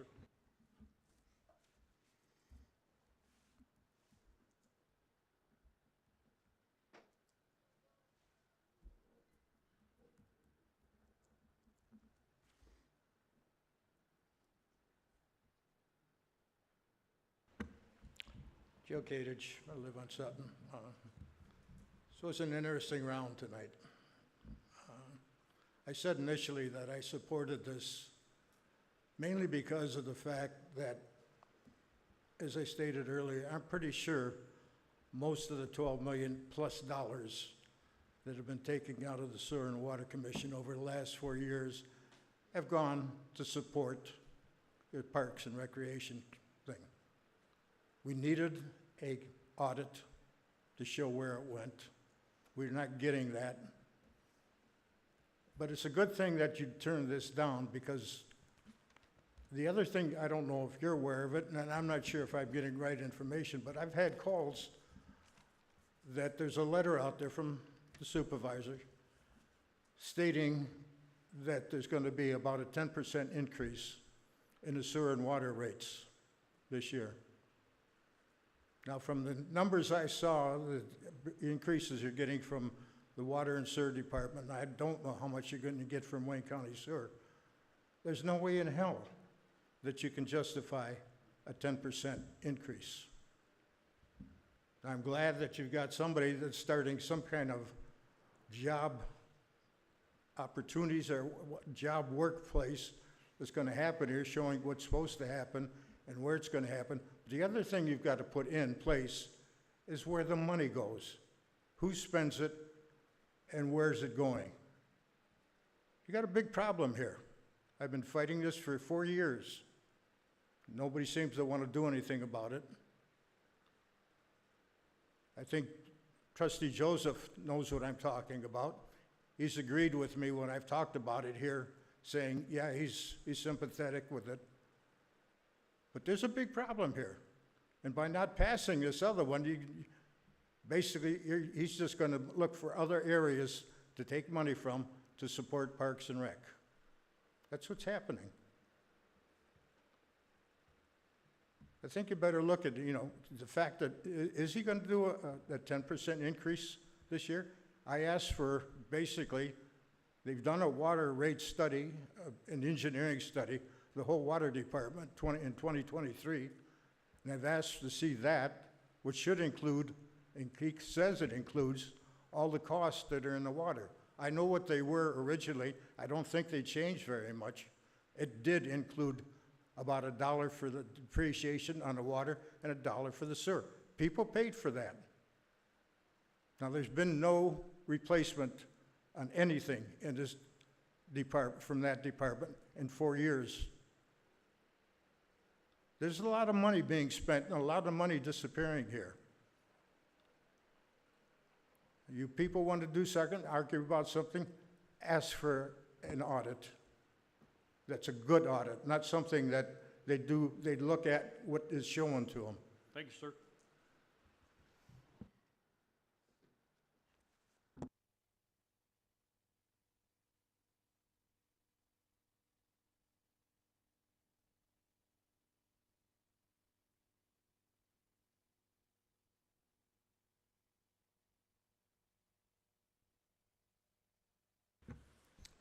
John Speaka, Chesterfield Township. This majority board is, again, in my opinion, is reckless and irresponsible. A prime example of that tonight was the agenda item with the millage increase. And just to remind you, Treasurer Elliott, you did vote for this 2.8 million asbestos lead-filled building that you were aware needed anywhere from $10 to $13 million in repair. So to get amnesia tonight, I don't think was the way to go, because you supported it. And you supported it without the funding being there. You weren't the only one that supported it. There were 4 other members that supported it too. That was reckless. So, but you were gung-ho for this building. Now you got to pay for it, like Trustee Joseph said. So the other thing that I wanted to mention is, you know, you guys didn't have an issue when you gave yourselves a 10 to 20% raises. We've got people out there suffering today. We got people out there losing their jobs. And we've got a tough economy right now. You don't see it because you live in a bubble in this township. But it's going on. That's the real world. We have some areas, too, in the township that the roads are worse than the moon that need to be addressed. We have the Gratiot Corridor that's not maintained properly. I've asked the supervisor to send somebody on a daily basis, one going northbound, one going southbound. This board had no problem gifting a sewer line on the north end in the amount of $8.5 million plus interest to the wealthy, well-off, and well-connected, and donors. We always risk the possibility in this township of street flooding and sewer backup. When it rains in this township, people start to tremble because they don't know if their basements are going to flood. And to make things worse here, this 50-year-old dilapidated asbestos lead-filled building, the majority of the residents never wanted it. The majority of this board wanted it. We're stuck with this building. My advice would be to dump this building and sell it. Let's give the residents what the residents truly deserve. They deserve a new building. Let's put a millage out there to see if the residents would support a new community center for the residents, and then go from there.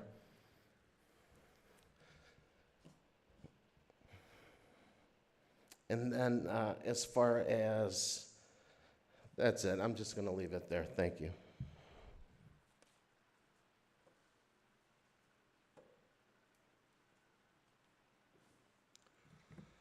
James Locke, Sutton Road, Chesterfield.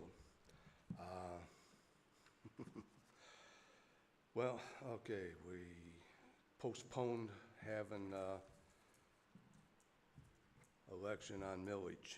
Okay. Obvious answer, the bills due. Dump this place. You paid for it with government money that was given to you. It didn't come out of our tax dollars. Dump the place. Take what you get for it.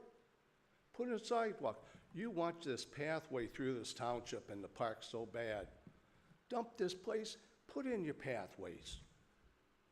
You know, right there's the money. Why keep dumping another $10 to $15 million into this hole? You know, it's just like all of us that own boats, you know. All a boat is a place to throw your money into the lake. It's just a great big hole. It keeps taking money every year from you. But wait a minute, there's a bright side to it here. Item I. We got Public Works and the Water Department together now.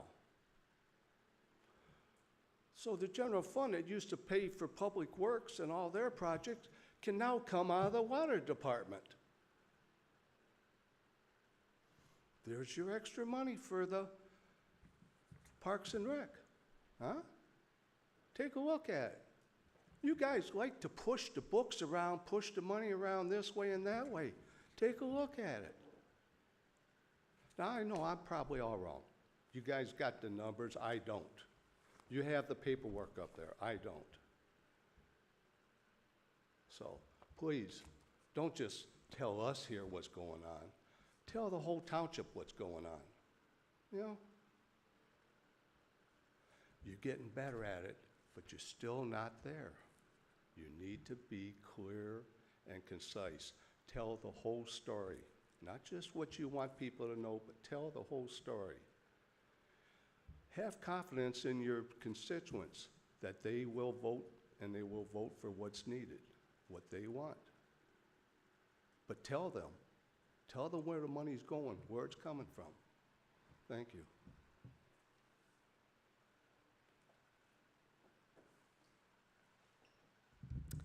Christina Ross. I cannot tell you what it means to me to hear about the public safety meeting. I want to say for the first time in almost 2 years that I've been attending these meetings, this is the first time that I truly feel like I was heard. So Trustee Joseph and Anderson, thank you for always showing me and my family some kindness and inclusion.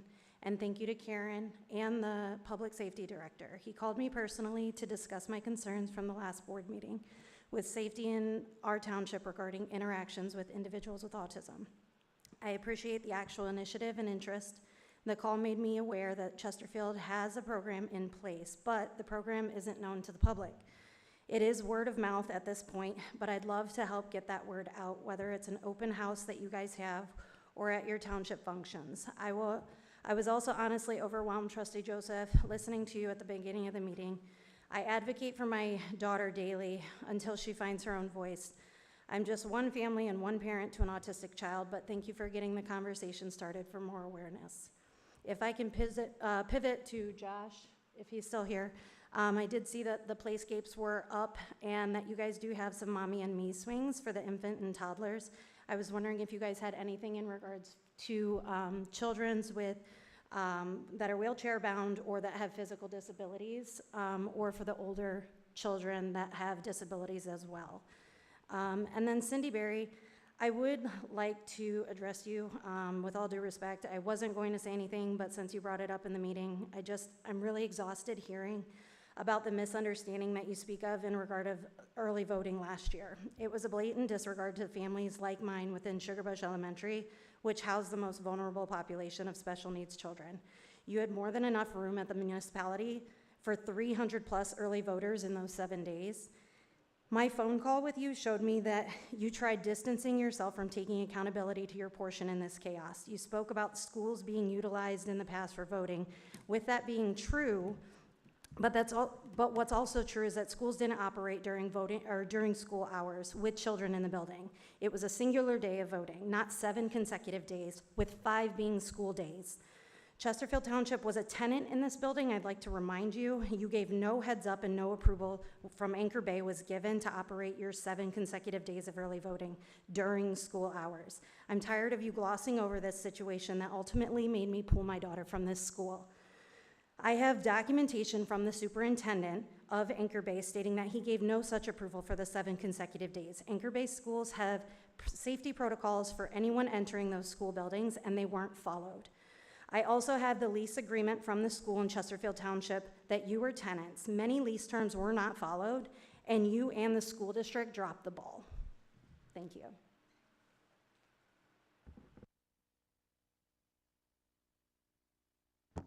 Any further comments from the public? Bring it back up to the board. Trustee Anderson. I'll keep it short. Mr. Joseph, I really appreciate your comments there on our last topic here. You hit it out of the park. Staying positive, I'd like to commend the members of the Street Sidewalks Pathways Committee, Mr. Pete, I didn't get his last name, and also Mitch.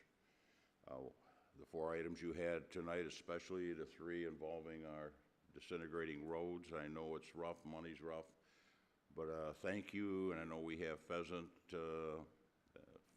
Forbes, any number of other streets that are, I think somebody's talked about it, that might be a veteran that they might represent something you'd find in Fallujah, but keep up the good work, and I mean, that I really feel is important for what we should be doing for our residents. Thank you. Trustee Joseph. Thank you, Mr. Supervisor. I'll try to get the quick ones first. Mr. Kadich, the issue with depreciation, it's a revolving issue.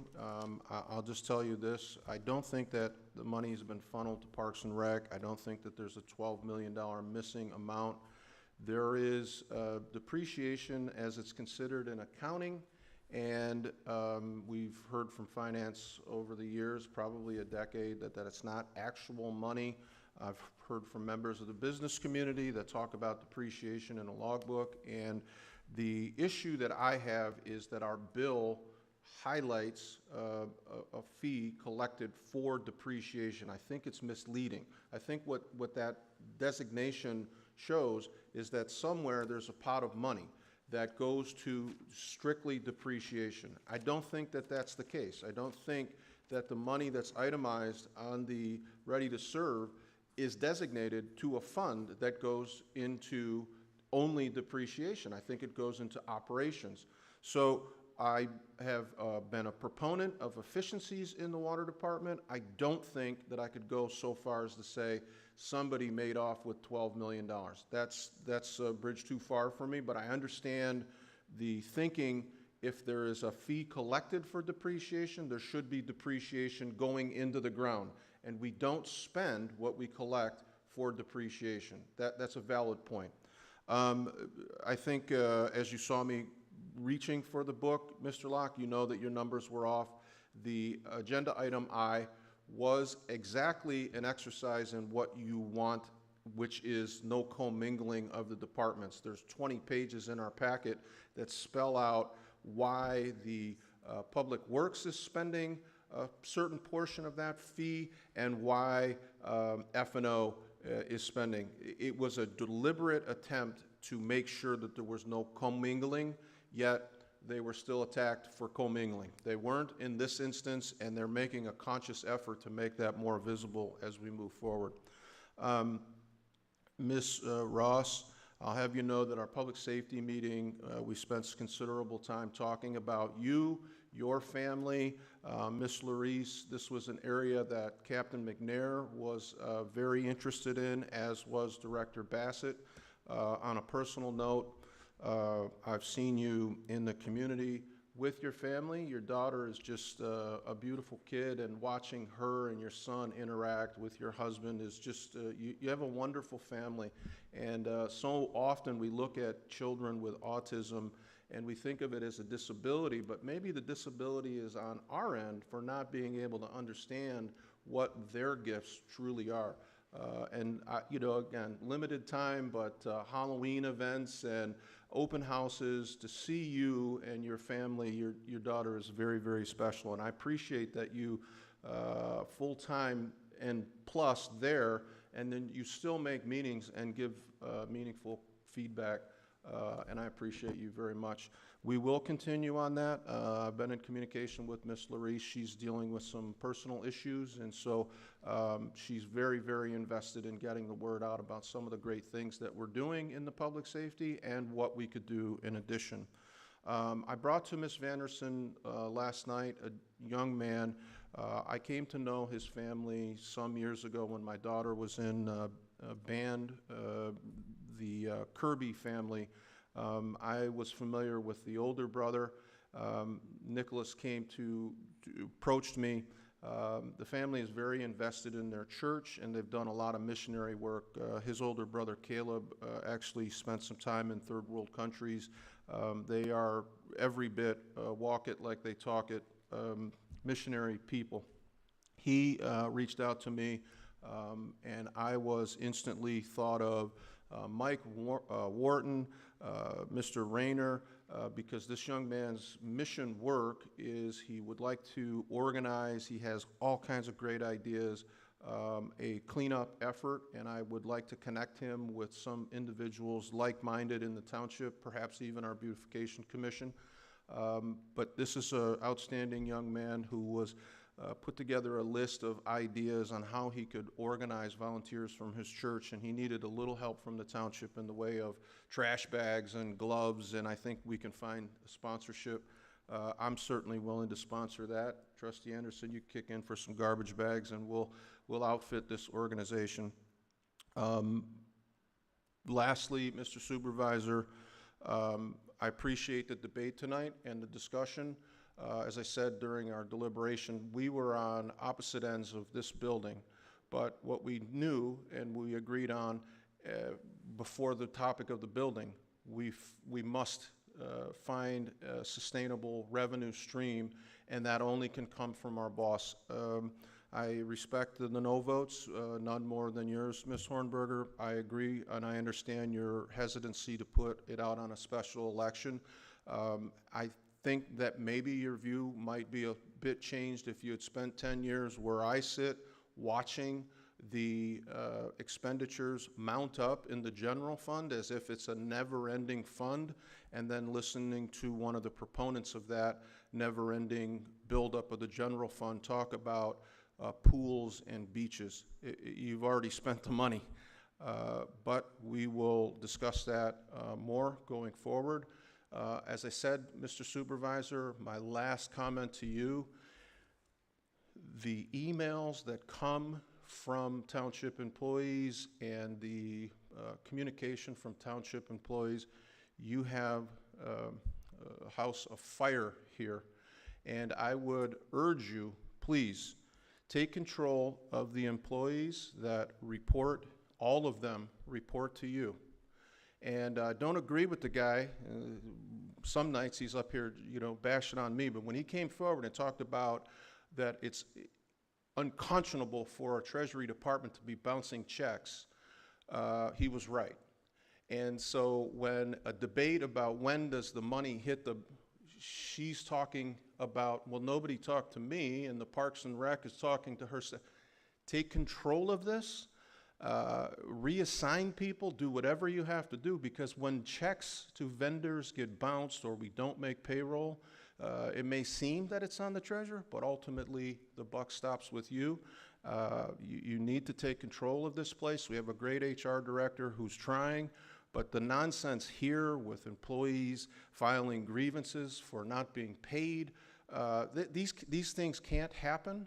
And independent of this debate, which we will have again, the debate about what's right for employees rests with you. Take control of this. Neutralize that mess before we start bouncing checks again. And as I said, I don't think that she has the bandwidth to take on the projects that she's taking on, and I ask you to take control. Thank you. Trustee Harburg? Trustee Vosberg? I'm not going to add to that. Thank you. Treasurer Elliott?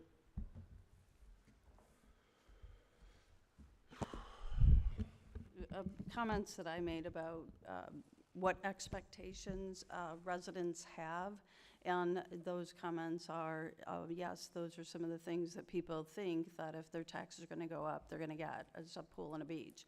So that is something that the Parks and Rec Department would want to address, and I think that they probably already know that those are some of the things, because those things have come up to board meetings. There has not been any payroll checks bounced, and or anything such as that. There was a minor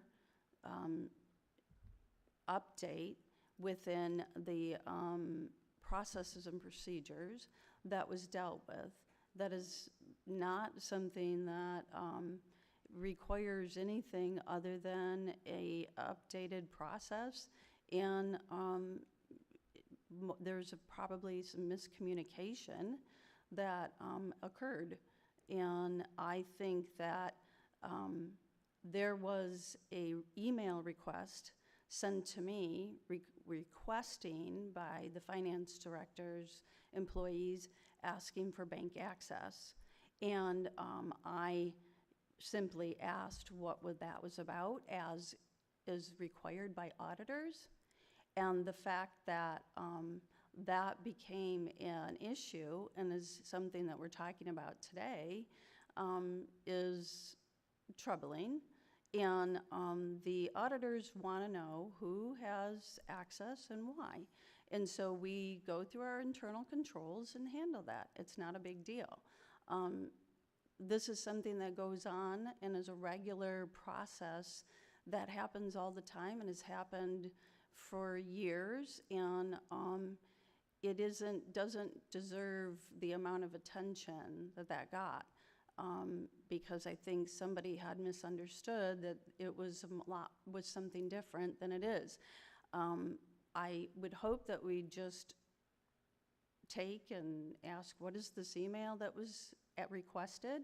What was the answer that was given? Okay, that, you know, we have for our records, this is why this person requested it, this was the change, and we give that to the auditors and it's over and done with, and the auditors say, very fine. Making it more than it is what is troubling to me, and I would hope that we could sit down instead of calling the question to have yes or no votes on this. I would have appreciated if we could have postponed it so that the Parks and Rec Commission and the board members could do their due diligence. And with that, I have nothing else to add. Thank you. Clerk Berry. Thank you, Mr. Supervisor. I wasn't going to make any comments, but I feel it's necessary just to assist some of our residents. Ms. Ross, your advocacy for your daughter is admirable, but you've chosen to believe people who you want to believe and what you want to believe. But we have the truth right in our office. We have the proof to prove exactly everything that I told you. My job and my role, which I will not deviate for anyone, is I will follow the law. I will follow the directives of the Election Commission, which has public meetings. That particular issue was debated for over a year publicly. No one showed up at our meetings from anywhere. The meeting where the superintendent in your school district was there to discuss this specific issue, Trustee Anderson has notes on it, I have notes on it, Karen Garby has notes on it, and Michelle Niza has notes on it, and they all say the same thing. They say what I told you. So what he told you or anyone else told you, I don't know. But I can tell you they were there, they knew about it, and they agreed to it. And we all have notes to reflect that. So there was no attempt on my part to do anything that was improper. And everything that you were told follows the law, follows the directive of the Election Commission, and follows everything that's required. Nothing inappropriate occurred, and nobody was unaware of anything. Unfortunately, I feel that the parents and the students and some of the staff even were unaware, but that had nothing to do with us. But it is admirable what you're doing. But if you're interested in the facts, we have those for you. I'd be happy to provide them. I don't say anything that isn't true, and I don't say anything I can't back up with proof. So I have that for you. In addition to that, the conversation that we had on the millage I thought was a good one. We have some tough choices to make. I would like to see this on an August 2026 ballot for people to give us their directive on what they want us to do. And I think that will help in advocating for all of our residents' best. But there's a lot of unanswered questions. There's a lot of things that we don't know that I'll be asking questions about before now and then. If we do have another, if this does come back in front of us for an August 2026, I will support it because I believe that the voters are entitled to a voice. Thank you. Okay, Mr. Kadich and Mr. Locke, HRC, the water rate study is going to be here at the next board meeting. We'll have a presentation from them. The GLWA rate increases were in excess of 10%, but I believe that Macomb County has, Candace Miller's office has reduced that, and the board will be made aware of that. Obviously, those rate increases will be presented to the board to at least address, and along with reconstructing how our bill looks and the design of our current rates. And again, that'll be at HRC presentation that'll close out what we've asked them to do. Mr. Locke, you've You've discussed, you made comments about the MDOT and the crossing. We're in conversation with MDOT all the time. These are their roadways. When they want walking paths or overpass improvements, we're invited. Our input is appreciated, but they don't listen to us. So we'll continue to advocate for crossings of I-94. The millage discussion was very simple. It wasn't difficult. It was a very simple presentation. I am not a new supervisor sitting here, and as Trustee Joseph said, this has been kicked around for many years, supervisors prior to me, boards prior to me. There was nothing new, nothing difficult about this. What you saw tonight was posturing and hiding and trying to interfere with the process. When somebody says that an election runs $78,000 to $98,000, and you look at it and you listen to it and you go, you got to be kidding me. I guarantee you, without even looking at it, a majority of that cost is probably 50 election workers for a very simple election. And I don't know why that has to happen. So again, posturing, everybody want to buy in on trying to submarine it in a tactical way. That wasn't the approach. I was trying to be respectful to every board member here, give you the first dibs at it before we went out public and even discussed it. The board, the commissions, we didn't even discuss it with them in detail. I wanted you to have it first, and that was out of respect. There was no reason to even have any other banter or discussion about what we're going to do with it, because again, it's historical here. We need a millage. We've needed a millage for years. And it's unfortunate that the discussion went the way it went. I can tell you, Clerk Barry, I'm not bringing it back. I'm done. We will make adjustments and we'll live with it. If you want to bring it back, you can. But to do what was done tonight was disingenuous to the residents. The residents have a right to speak, and they should speak. And this matter was very simple, very plain.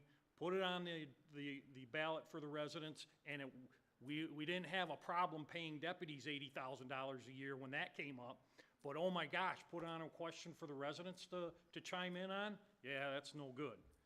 I'm very disappointed in it. A lot of work was done, but we'll address it. We'll keep moving on, and we'll keep trying to make the township a premier place to come and live and work. With that being said, Trustee Joseph, too, I got the staff under control. I really do. It's the nonsense that goes on politically behind the scenes, and when you're not included in emails and you're on vacation and you get a phone call from a couple of employees upset that their job's been reassigned that you know nothing about. Yeah, that's the tough part. And even in emails that you send, I'm not included in as the supervisor that go amongst elected officials, that's undermining. That's plain and simple undermining. And then to have my emails FOIA'd to see who I'm sending them to by a fellow elected official, that kind of sends you over the top. You go, what is this about? I thought we were all working for the same plan, for the same mission. We were all trying to make this place better. This politics stuff is ridiculous. I don't trade things for political favors in other areas. That will never happen. And unfortunately, this Parks and Rec millage became that. Listen, I wish we'd have further discussion on it, but as far as I'm concerned at this point, it doesn't need to be considered anymore, and we'll move forward. With that being said, I will make a motion to adjourn. Is there any support? Support. All those in favor? Aye. Opposed? We are adjourned.